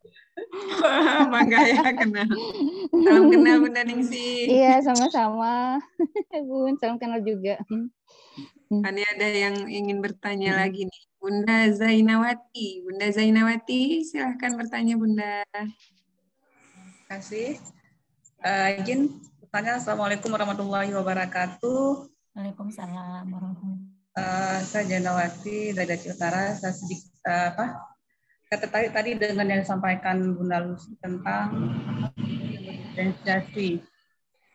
Jadi kita ketahui bersama bahwa kan berdiferensiasi itu kan sesuai dengan kebutuhan siswa ya.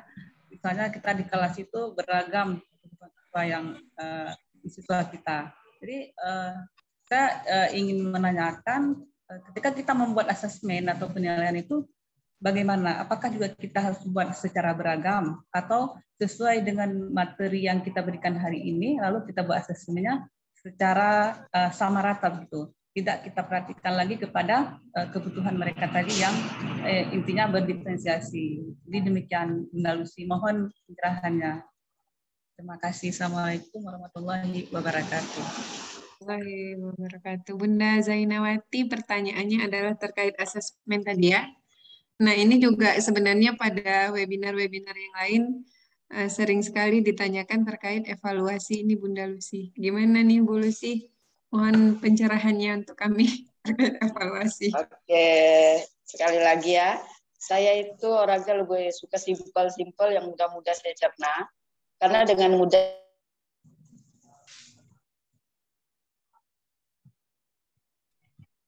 saya cerna, saya bisa memberikan semua, kabur semuanya ya. Jadi kalau saya memandang pembelajaran berdiferensiasi, itu katanya ada 3 jenis diferensiasi yang kita lakukan kepada siswa kita. Pertama, diferensiasi proses, kedua diferensiasi konten, dan diferensiasi asesmen produk asesmennya. Jadi kalau ada juga yang menyampaikan, saya sebelum ke Ibu. Bunda Lucy. Ibu itu saya jelaskan dulu begini. Ada yang ya lanjut ya. Iya, sepertinya jaringan Bunda. Oke. Oke, saya lanjut. Silakan Bunda. Iya. Kalau untuk berdiferensiasi, ada yang mengatakan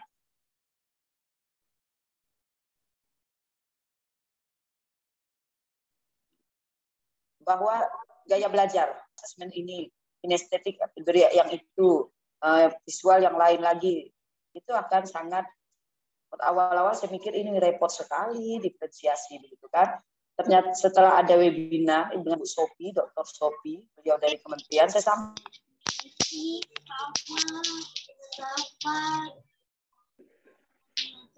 sampaikan, kenapa diferensiasi ini sulit sekali untuk gaya belajar begitu. Ternyata Bunda Sophie menyampaikan ada beberapa kesalahan pengertian dalam menerapkan diferensiasi ini.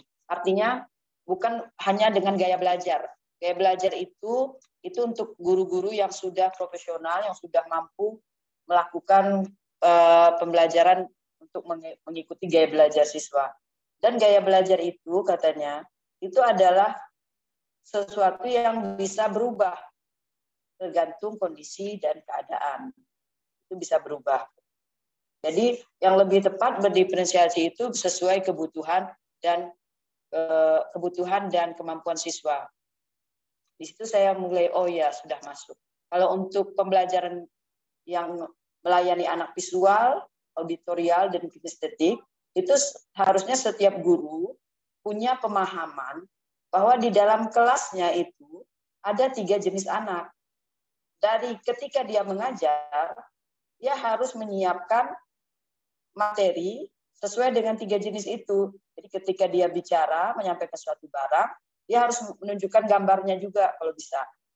Kalau bisa juga, bukan kalau bisa, harusnya kan, menunjukkan juga videonya. Seperti kalau guru-guru awal-awal kita jadi guru kan kita simulasi mengajar kan, kita praktek mengajar di nilai. Kita kan lengkap dengan media ajar kita. Ada gambarnya, kita bawakan, ada video. Kalau zaman dulu kan gambar ya. Sekarang kan udah ada video, harusnya ada musik. Itu ketika guru mengajar seperti itu, sebenarnya guru itu sudah melayani 3 gaya belajar anak di dalam kelas. Termasuk ke Ibu yang bertanya soal asesmen. Kalau anak kita itu, misalkan matematika, untuk penilaian harian atau formatifnya, harian itu formatif, penilaian formatif yang pertama setelah selesai kita menyampaikan materi, berilah anak itu sesuai dengan kemampuan dia. Misalkan anak di dalam kelas kita itu kita belajar perkalian. Ada anak yang sudah mampu mengalihkan bilangan 2 angka. oh yang kelompok ini baru mampu mengalihkan bilangan 1 angka. Yang kelompok lain sudah mampu mengalihkan bilangan 3 angka. Soalnya buat sesuai kemampuan kelompoknya itu tadi untuk formatifnya supaya kita bisa memberikan pelayanan sesuai kebutuhan itu. Nanti anak-anak yang formatifnya yang rendah ini terus kita bimbing, kita kasih PR untuk bisa mengejar anak yang sudah tinggi itu, yang sudah lebih duluan. Jadi sekali lagi kalau untuk formatif, berilah soal itu berbeda sesuai kebutuhan anak itu lagi.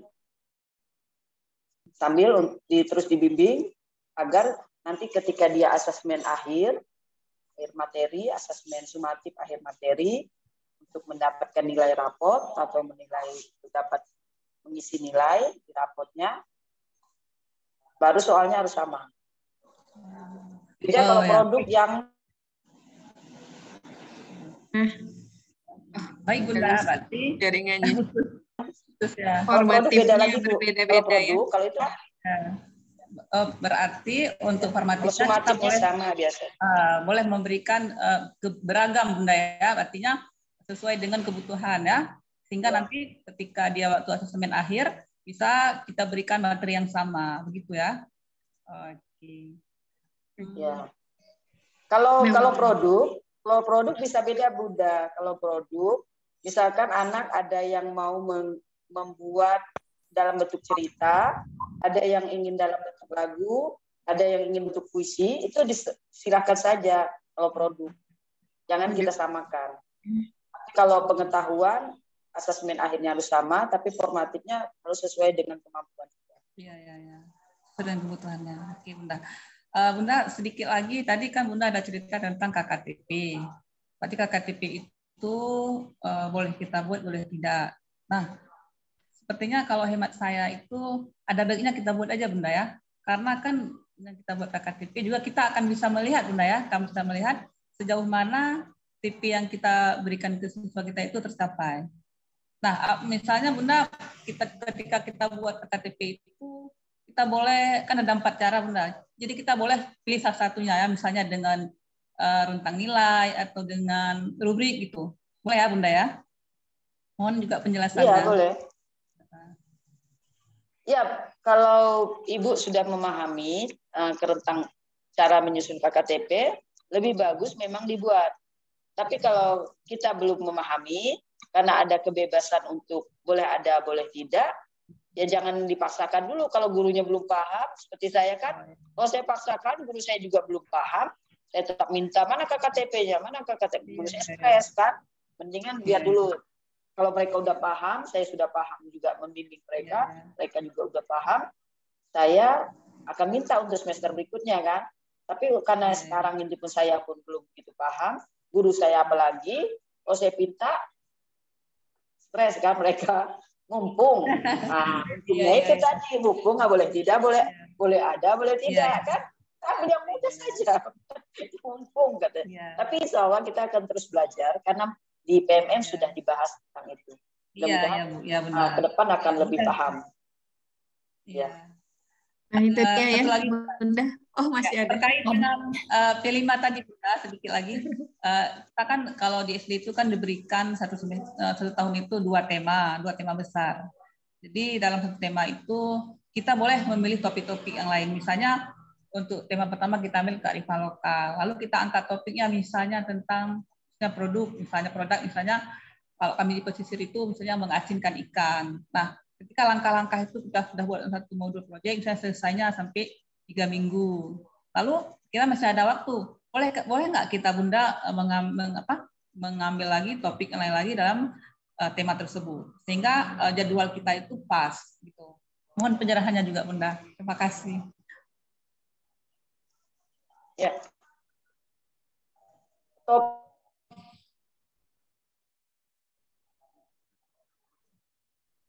Topik maksudnya, tapi bukan. Halo.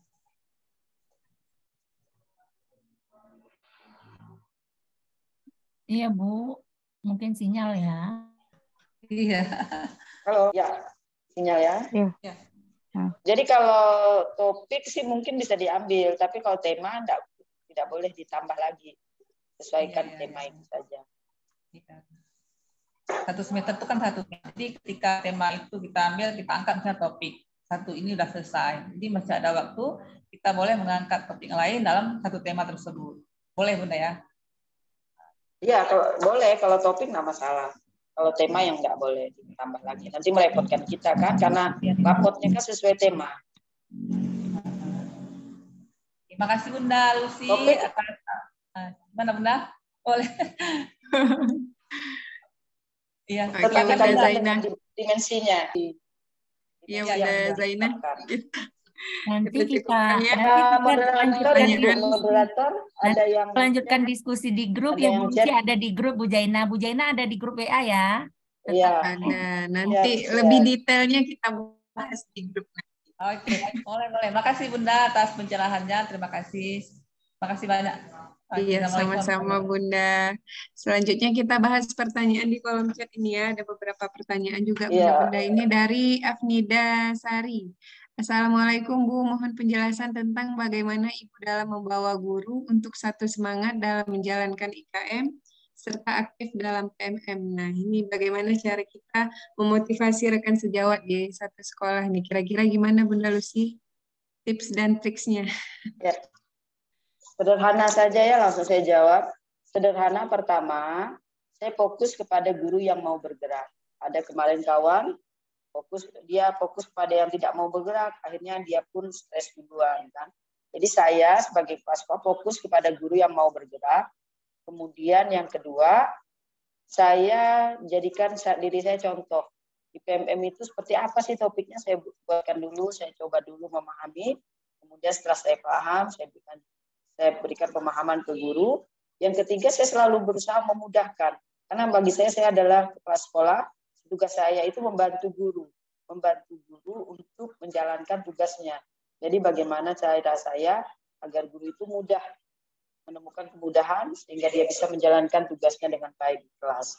Lalu alhamdulillah di sekolah saya pun tidak ada yang sulit diatasi lah. Mereka semua bisa sepaham karena saya lihat di Allah itu kan menempatkan kita di suatu tempat, kadang-kadang itu tentu ada maksud dan tujuan ya. Alhamdulillah kawan-kawan itu baik semua, mereka untuk angkat nama saja menggerakkan mereka bergerak. Memang ada juga yang sekolah-sekolah tertentu yang mendapatkan guru-guru yang sulit untuk digerakkan. Tapi kalau itu sulit, paling 1-2 lah. Dan jangan fokus ke 1-2 itu. Fokuslah kepada yang mau bergerak. Itu saja. Supaya energi kita nggak habis. Iya, Bunda Lucy. Satu lagi nih, pertanyaan dari kolom chat. Kira-kira bagaimana caranya supaya PAUD SD itu bisa satu arah dalam pembelajaran? Di PAUD tidak ditekankan untuk calistung, tapi ketika SD sudah diharuskan bisa calistung. Nah, ini ada patahan kurikulum ya, sepertinya Bunda Lucy. Kira-kira gimana caranya mengatasi patahan kurikulum ini dari SD? Saya rasa dengan kurikulum Merdeka ini, itu sudah diantisipasi, sudah ada antisipasi dari pemerintah, karena saya dulu juga pernah nanyakan itu di seminar APSI, beberapa tahun lalu lah saya tanyakan itu, masalah ini juga, mereka juga tidak bisa jawab lah intinya kan. Tapi mungkin keluh kesah kita itu sudah tersampaikan ke pusat. Akhirnya dengan kurikulum Merdeka ini, kalau Ibu bisa lihat di PMM, itu sudah ada perpaduan antara materi PAUD SD, bagaimana mengatasi patahan ini. Jadi transisinya ya, Allah dengan kurikulum Merdeka justru masalah yang kita keluh kesahkan ini bisa teratasi. Jadi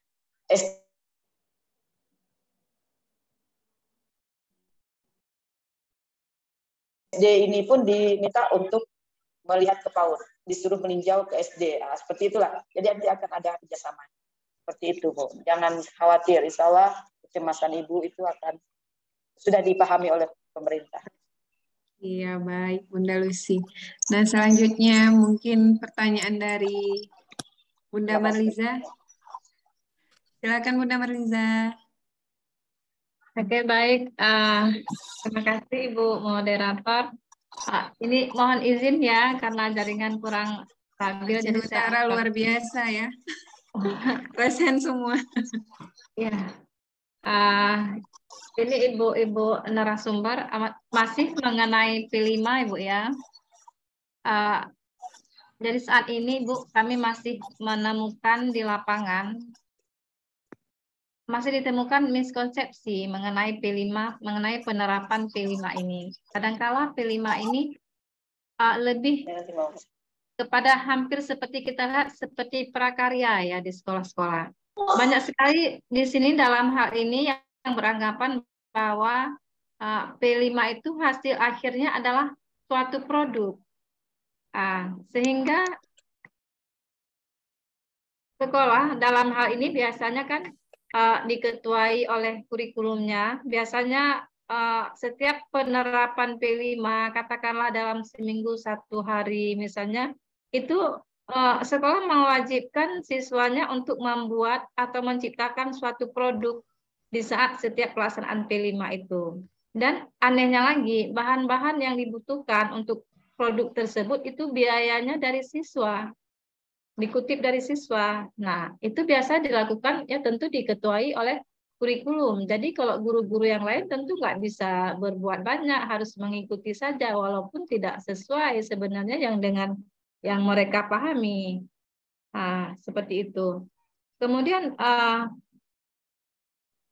bagaimana Bu jika hal ini masih kita dapati di sekolah?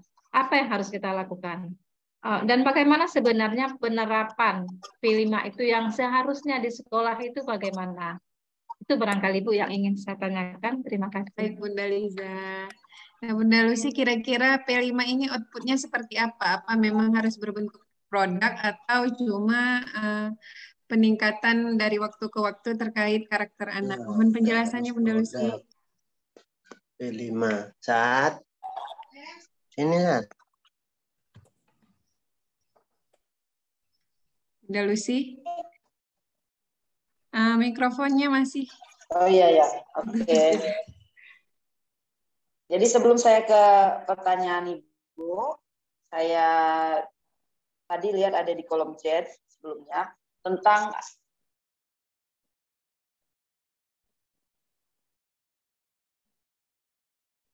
tujuan pembelajaran dan ATP, apa bedanya? Kalau tujuan diturunkan jadi tujuan pembelajaran. Tujuan pembelajaran dianalisa, kemudian diurutkan mana yang mau kita ajarkan terlebih dahulu. Nomor 1, 2, 3-nya kita urutkan, itulah jadi alur tujuan pembelajaran. Jadi tidak ada beda urutannya.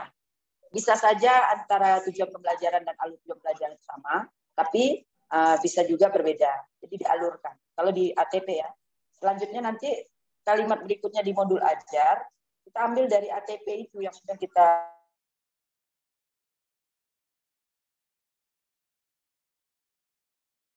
urutkan. Itu yang untuk pertanyaan yang alur. Langsung kita pertanyaan tentang P5.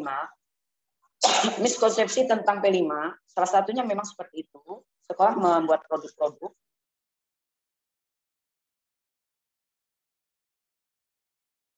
Tapi saya pikir pun miskonsepsi itu karena bagaimanapun ketika kita dalam melakukan pembelajaran, kita melakukan kesalahan, kita akan belajar dari kesalahan itu. Karena kami awal-awal PSP pun melakukan kesalahan, banyak melakukan kesalahan. PSP Angkatan 1 mengadakan pameran. Begitu mengadakan pameran kan harus ada produk yang dipamerkan. Artinya setiap P5 harus ada produknya. Seperti itu ya. Itu miskonsepsi. Padahal tidak mesti ada produk. Kegiatan yang lain pun boleh diadakan. Tidak hanya produk. Lalu soal biaya, memang kurikulum Merdeka tidak menarik pemerintah ataupun tidak menganjurkan untuk mengadakan pameran-pameran yang mengeluarkan biaya yang besar, apalagi harus dari siswa. Makanya sekolah harus siap dengan biaya yang dikeluarkan, ataupun sekolah harus bisa menggerakkan orang tua, kerjasama dengan orang tua, memberikan pemahaman kepada orang tua. Tetapi tentu saja disesuaikan lagi dengan kemampuan orang tua. Ada sekolah-sekolah yang orang tuanya mungkin memang menengah ke atas, tapi yang sekolah menengah ke bawah memang harus berhati-hati dalam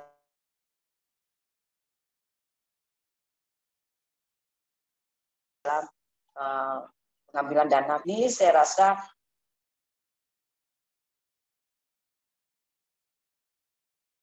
kita sebagai CPNS baik, kemudian harus banyak belajar di webinar-webinar untuk meluruskan persepsi kita. Sama seperti kami pun dalam proses belajar. Sebenarnya P5 itu lebih kepada kegiatan proyek yang mengangkat masalah-masalah sosial di sekitarnya.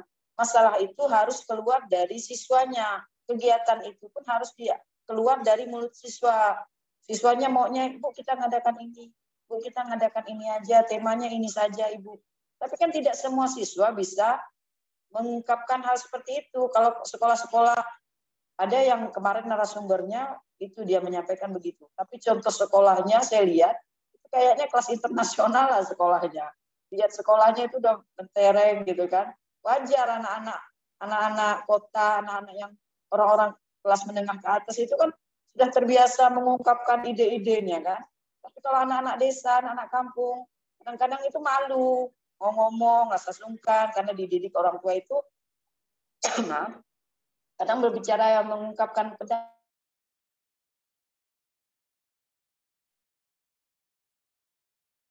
itu kan sering dibatasi kalau orang tua yang mana.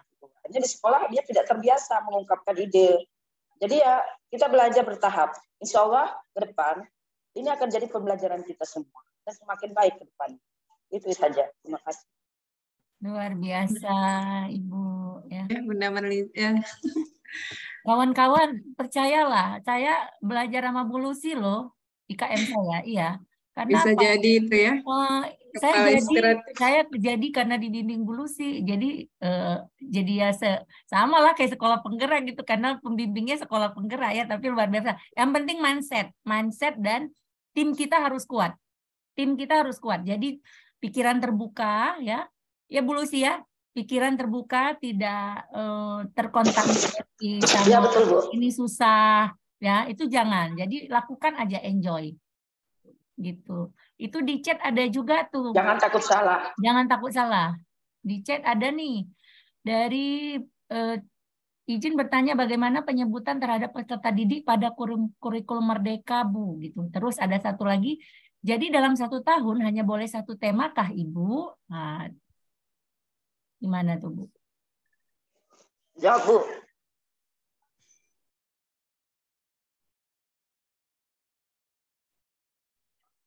Oh, Bunda Amel. Ibu Juli. Kata Bu Lucy di giliran Bunda Amel yang menjawab. Giliran Bunda Amel ya, beliau tahu itu. Iya. Kalau saya yang jawab nanti ngelantur, Bu. Jadi gini, kalau ini saya jawab dulu. Jadi dalam 1 tahun hanya boleh 1 tema. Kalau dibilang 1 tahun itu mau ambil tema apa selama 12 bulan atau 10 bulan. Jadi setiap kita ingin menganalisis tema, kalau untuk cerita di PAUD nih ya, misalnya kita angkat kearifan lokal untuk di PAUD itu, misalnya tentang yang tanaman terdekat dengan lingkungan sekolah, misalnya apa, di dekat sekolah itu ada apa, pohon bambu misalnya, dianalisis oleh si guru atau tim pengembang kurikulum, mau ini yang mau diintranya, ini sebenarnya cerita kita ini udah advance loh ya Bu ya, harus ada teman-teman hari ini maunya harus kenal intra, ekstra, tapi nggak apa-apa Bu Lucy, ini kita pemantiknya biar mereka semangat lagi nih kawan-kawan. Jadi misalnya pohon bambu itu mau diangkat untuk berapa lama, itu dianalisis oleh guru-guru dan kami melakukan itu di sekitar sekolah kami. Ada pandan, ada serai ya. Terus guru-guru memikirkan kalau untuk pandan saya coba untuk 1 semester 4 bulan gitu ya. Untuk berapa pertemuan? 40 pertemuan ya. Itu Berarti kalau setahun hanya ada 2 semester, berarti ada 2 modul aja, 2 topik yang dibahas. Belum yang P5-nya ya, belum yang P5-nya. Ini yang masih intra. Intra itu apa? Intra itu adalah pembelajaran yang dilakukan dari Senin sampai Kamis. Seperti yang tadi Bu Lucy sampaikan, profil pelajar Pancasilanya diambil hari Jumat. Kami juga mengambil hari Jumat dan hari Sabtunya. Ada juga kemungkinan orang mengambil yang blok, karena untuk di PAUD itu blok itu terserah. Jadi mengapa menyenangkan dan memudahkan tergantung sekolah kita, kesiapan SDM-nya ya Bu Lucy ya. Tidak membebankan gurunya, tidak membuat pusing kepala sekolahnya, yang penting bergerak, belajar, dan membuat perubahan. Itu ya Bu ya. Jadi kita melihat yang kalau tema yang dari P5 memang sudah ditentukan. Kalau untuk profil pelajar Pancasila tema sudah ditentukan, tapi kalau yang intra itu masih bisa kita angkat sendiri dari lingkungan kita. Yang penting temanya di PAUD nggak kayak dulu 17 minggu gitu. Jadi harus 17 minggu, 17 tema. Intinya tidak. Intinya tergantung sekolah itu kesiapan guru-guru mau bagaimana. Jadi yang kata Bu Lucy tadi mudah dan menyenangkan ya hak kita, terserah kita. Nggak bisa saya copy paste sekolahnya Tia gitu kan. Udah nggak zamannya copy paste lagi gitu ya Bu Lucy kan. Lebih fleksibel ya Bu. Betul. Ya, saya tambahkan ya. Oh iya. Saya tambahkan dulu. Kalau tema itu kan PAUD. Kalau di SD, kalau tema P5-nya itu dia 1 tahun 2 tema. Kalau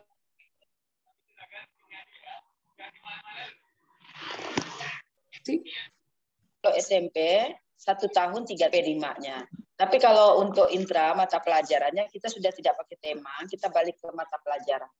IPA-nya dan IPS digabung menjadi IPAS. Itu sudah berkurang. Nah, seperti itu ya. Ada juga mata pelajaran bahasa Inggris, itu bisa diajarkan, itu jadi mata pelajaran pilihan. Begitu juga mulok, itu juga sudah menjadi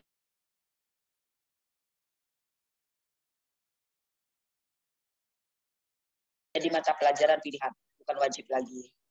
Itu saya tambahkan.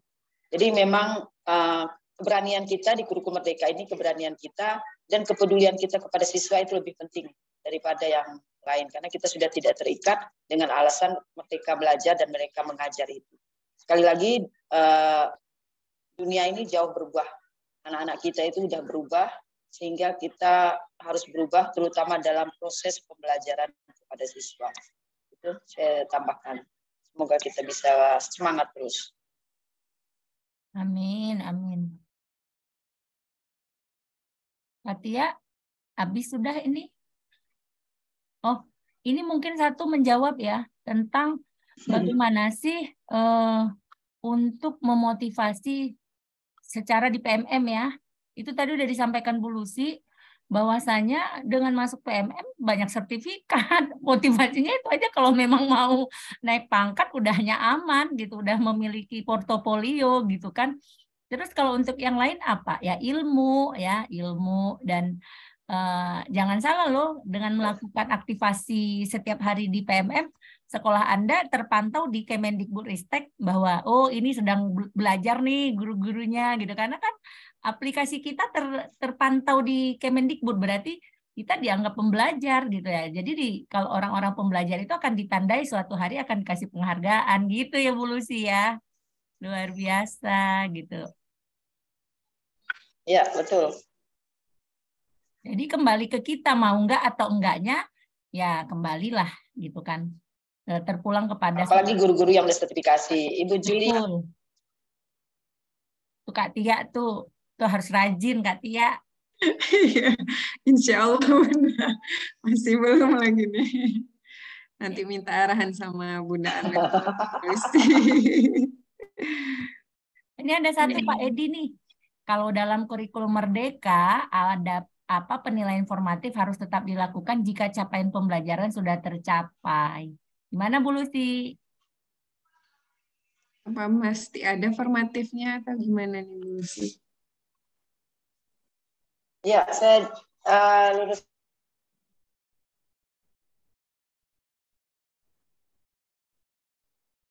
saja, ada formatif itu. Formatif itu tujuannya adalah memperbaiki proses pembelajaran. Jadi ketika kita menilai, misalkan kita hari ini melaksanakan pembelajaran hari pertama, kemudian di akhir pembelajaran kita kasih penilaian. Tentu penilaian itu bukan untuk menilai mengisi raport kan, itu pasti penilaian untuk melihat udah tercapai belum materi kita hari ini. Itu namanya penilaian formatif. Karena ketika kita melihat nilai itu misalkan masih sudah bagus, berarti kita lanjut ke materi berikutnya. Tapi kalau belum bagus, kita mengulangi lagi. Itu namanya penilaian formatif. Lalu sumatif, kalau penilaian sumatif itu penilaian untuk menilai kemampuan siswa itu. Penilaian kemampuan siswa, sehingga sampai ketika kita merasa anak-anak kita ini sudah siap, oh anak saya ini untuk materi A ini, materi pertama ini kayak sepertinya sudah 3 kali pertemuan, 4 kali pertemuan ini anak saya formatifnya udah bagus. Sekarang saya akan adakan penilaian harian. Tapi penilaian harian ini dalam arti kata kita akan mengambil nilai materi A ini, materi pertama ini. Itu kita namakan itu penilaian sumatif. Jadi formatif sumatif itu dilihat dari tujuan penilaian kita. Apakah kita menilai untuk memperbaiki proses pembelajaran atau kita menilai untuk mengambil nilai mengetahui kemampuan siswa dalam memahami tujuan pembelajaran itu tersendiri. Sehingga kita masukkanlah itu ke daftar nilai untuk pelaporan di raport nanti. Itu bedanya formatif dan sumatif. Kalau memang sudah tercapai tujuan pembelajarannya, itu berarti Bapak tinggal melakukan asesmen sumatif. Kalau Bapak merasa formatifnya itu sudah tercapai, oh sudah bagus nih formatif anak-anak saya ini di materi pertama ini. Berarti besok atau minggu depan saya akan mengadakan penilaian sumatif akhir materi. Namanya seperti itu. Kemudian saya masukkanlah ke raport, ke daftar nilai saya itu tadi. Begitu juga untuk penilaian akhir semester. Jika Bapak merasa anak-anak saya materi A udah, materi B sudah, materi C sudah saya nilai, sudah masuk daftar nilai, sepertinya saya tidak perlu lagi lah mengadakan penilaian akhir semester karena nilai sudah terkumpul. Itu diserahkan oleh ke sekolah masing-masing. Ke gurunya boleh, ke kepala sekolahnya boleh. Kalau Pak sekolahnya bilang terserah Bapak Ibu, itu juga bisa. Tapi kalau Pak sekolahnya bilang disepakati, ya sudahlah, kita tetap adakanlah akhir semester ini supaya kita memantapkan lagi. Nah, itu juga kesepakatan. Jadi itu diserahkan ke sekolah masing-masing. Semoga bisa memberikan penjelasan. Nah, itu dia ya tadi Pak Edi Kusdiawan, jawaban dari pertanyaan Bapak terkait dengan penilaian formatif. Karena tidak ada yang bertanya lagi, mungkin kita akhiri di sini ya sesi tanya jawabnya semuanya. Terima kasih untuk para audiens yang telah berpartisipasi. Sesi jawab terpaksa kita akhiri karena tidak ada pertanyaan lagi dan juga terkait durasi. Nantinya siapa yang ingin bertanya atau ingin lebih intensif dengan Bunda Ibu Lucy, moderator. silakan. Iya? Iya, Bunda. Ibu moderator, jelaskan itu pertanyaan, mohon izin ya. Itu ada Iya, pameran boleh. proyek katanya. Iya. Yang tadi, pameran proyek P5 itu, Bu Lucy. Ya, pameran proyek untuk kita, Bu Lucy mohon penjelasan mengenai pameran proyek profil kembangkan pelajar Pancasila di Sungai Bingung.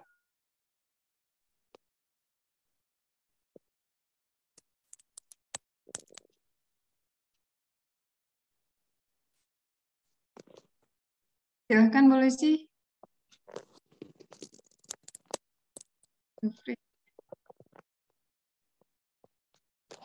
Masih zoom-nya. Wah, mohon maaf Bu Lucy. Nanti lampu ya. Apa tiba-tiba? Baik. Ringan kan? Sebentar ya teman-teman ya, kita tunggu. Iya. Nah, mungkin tidak terlalu memusingkan lah ya, karena ini memang Bu Lucy dari SD. Kalau saya melihat tidak jauh berbeda dengan kita hanya pemakaian tema. Jadi secara garis umum garis besarnya kita pahami dulu kurikulum merdekanya, tinggal tergantung teknis nanti kita akan bahas lanjut. Silakan Bu Lucy. Mikrofonnya Bu Lucy. Ya, soal P5 ya, memang tidak wajib di akhir kegiatan proyek, tapi saya anjurkan untuk meningkatkan nama sekolah kita, memang sebaiknya diadakan perayaan P5, tapi sesuailah kemampuan dan kebutuhan sekolah. Itu saja, tapi dengan adanya pameran dan kegiatan perayaan P5, insya Allah sekolah itu namanya akan menjadi lebih baik di mata masyarakat. Itu akan menambah nilai jual di mata masyarakat. Kami PSP Angkatan 1, walaupun kata orang kami salah melakukan penilaian proyek itu, P5 itu, tetapi dengan pameran, dengan perayaan-perayaan itu membuat sekolah kami dikenal di masyarakat, disukai oleh masyarakat. Akhirnya pendaftaran pun lebih banyak dari tahun sebelumnya. Itu saja saran saya. Terima kasih. Apa? Baik, Bu Lucy, mungkin ada sedikit motivasi atau closing statement dari Bu Lucy untuk kami semua supaya lebih bersemangat.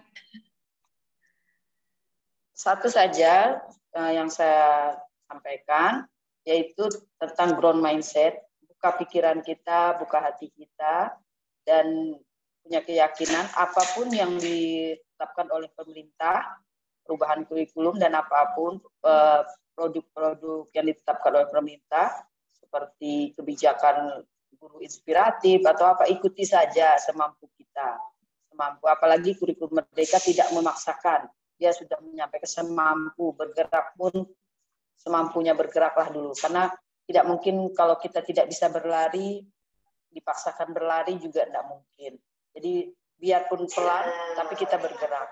Daripada kita diam, itu akan membuat kita tidak akan bisa berbuat apa-apa. Tapi kalau kita bergerak, biarpun sedikit, juga ada pergerakan. Lalu, jangan takut salah, kurikulum Merdeka, ambil kebijakan-kebijakan yang mengutamakan kepentingan siswa. Karena di kurikulum Merdeka itu tujuannya siswa. Ketika sekolah,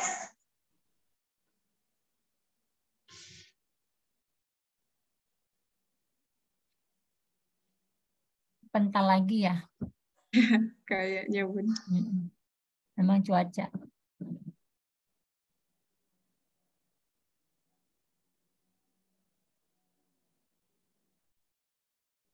Berpental ya? Iya. Intinya kalau kita nggak mau lihat kanan kiri tetangga aman ya kan. Tapi kita tetap jalan gitu. Jadi kalaupun memang kondisi kita hari ini hanya mandiri belajar sambil menuju berubah gitu ya, sesuai dengan kemampuan. Misalnya gurunya di sekolah hanya 2, dengan kepala sekolah 1, kan 3. Ya kita juga mengukur gitu kan. Tapi kalau semuanya kompak, saya yakin bisa gitu kan. Ya Bu Lucy ya. Udah kembali Bu Lucy. Anda lagi udah kembali Bu Lucy. Memang jaringan tumben malam ini ya, jaringan Bu Lucy ya. Hujan nggak di sana Bu Lucy? Ya memang jaringan. Iya, semangat kawan-kawan semua. Ayo kita bergerak semampunya. Yap. Ya, kita tutup sesi tanya jawabnya, dan luar biasa sekali kegiatan kita malam ini. Sayang sekali harus kita akhiri di sini. Terima kasih pada penggerak komunitas belajar PAUD IMM, yaitu Bunda Amel, yang telah memfasilitasi kegiatan ini. Terima kasih pula kepada Ibu Nur Sadri, selaku keynote speaker, yang telah ikut serta untuk memotivasi kami. Dan tak lupa terima kasih kepada narasumber yang luar biasa, yaitu Bu Lucy, yang berkenan membagikan ilmu dan pengalamannya kepada kami semua. Dan terima kasih tak terhingga untuk seluruh peserta yang telah meluangkan waktunya malam ini. Pendidik yang sangat luar biasa, pendidik pembelajar sepanjang hayat. Malam-malam kita belajar ya semuanya. Dan semoga kita bisa bertemu di kegiatan selanjutnya nanti. Saya selaku moderator, mohon maaf jika ada kesalahan.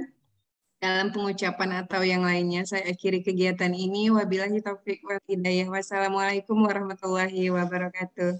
Selamat malam. Waalaikumsalam warahmatullahi wabarakatuh. Untuk selanjutnya nanti jika ada yang ingin ditanyakan terkait apa namanya IKM atau PMM, silakan ditanyakan di grup komunitas melalui WhatsApp. Kita ramaikan grupnya.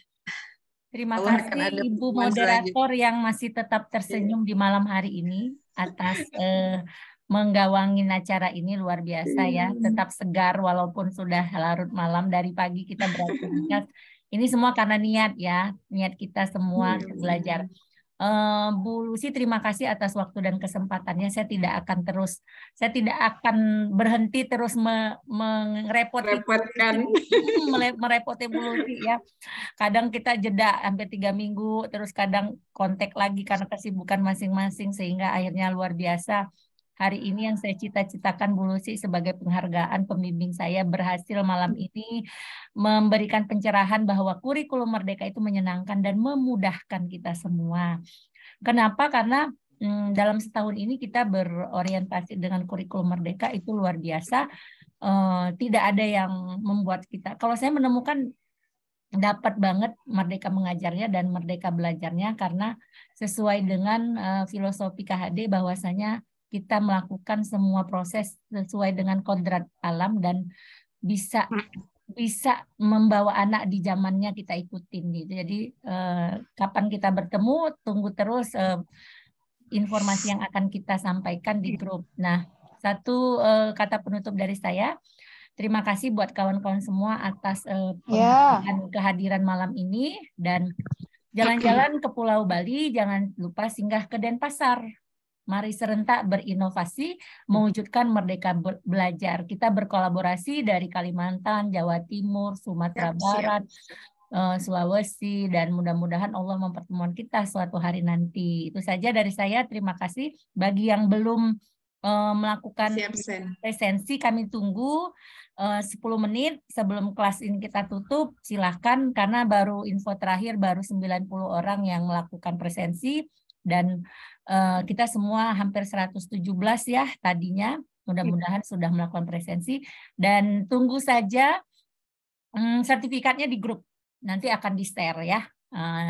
Miss Uli udah malam masih ada ya, Miss Uli, semangat Miss Uli, Bu Ningsi, Bu Murtina, Bu Siap Bunda. Iya, luar biasa. Bu Nurahma juga. Bunda, mungkin kita harus ada sesi foto bersama ya. Ya, Kak Tia difoto dong, yuk silakan kita berfoto. Ayo, nyalakan dulu lah ini. Sambil nunggu yang belum semua. Ini ya, yang belum itu. Ayo dong dibuka kameranya semua. Silakan dibuka kameranya. Iya, biar kita punya foto. Ini seluruh Indonesia ini. Kegiatan perdana ya di komunitas belajar PAUD IAIN. Ada Mardia ya. Ada Bu Sarmi, Bu Aja, Bu Aisyah. Siapa yang panggil tadi? Ya, malam ini Bu Lucy, Pak Pur, Bu Winda. Ini luar biasa. Kak Tia yang ini ya, yang foto ya. Iya, iya. Oke. Oke, biasa dulu ya. 1, 2, 3. Salam literasi. 1, 2, 3. Bu Herawati. Siapa lagi? Bu Supriyana, Bu Rosmaini, terima kasih. Materi sudah saya share di grup ya, kawan-kawan. 1, 2, 3. Ya, silakan dibaca-baca. Terkait ada yang ingin ditanyakan, silakan nanti, karena Bu Lucy juga ada, kita akan berbagi semua informasi. Terima kasih atas kehadirannya semua.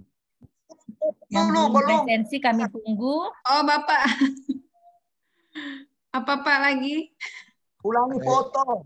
Oh, ulang foto. Oh, Bapak belum siap foto. Siap, Kak, siap. Saya kira presensi. Nampak dia. Instruksinya terlambat. Bapak. Ya, Pak ya. 1, 2, 3. Mantap. Sekali lagi Pak, Merdeka. Dari 1, 2, 3. Iya, salam kenal. Ya. Ya Pak Yang Setianto. punya komunitas tolong bagi di grup, nanti kita akan saling berbagi informasi ya. Kita harus Saling berkunjung juga ya, Bu. ya harus bergerak bersama karena saya nanti mau share juga pengalaman saya menjadi Kepsek Inspiratif TK di tahun 2022 akan saya share kepada kombel-kombel teman-teman nantinya ya. Semangat. Siap. Semangat. Buat webinarnya Ibu Julia. Siap Bu. Biar enak. Sekarang udah punya rumah sendiri, kapan aja ya, insya Allah nanti ini akan agenda selanjutnya Bu. Tapi memang kita ingin mengejar dulu yang serentak bergerak ini masalah IKM dan PMM ya Bu ya. Mudah-mudahan sampai 28 Februari nanti baru kita naik ke ini ya. Gitu. Nur Hayati, Ibu DP, CGP belajar terus ya. Terima kasih. Silakan yang belum presensi ya. Oke. Mungkin ini saja kesempatan malam ini. Selamat beristirahat, insya Allah. Masuk presensi. Keluar ya Bun, atau Bunda tutup aja.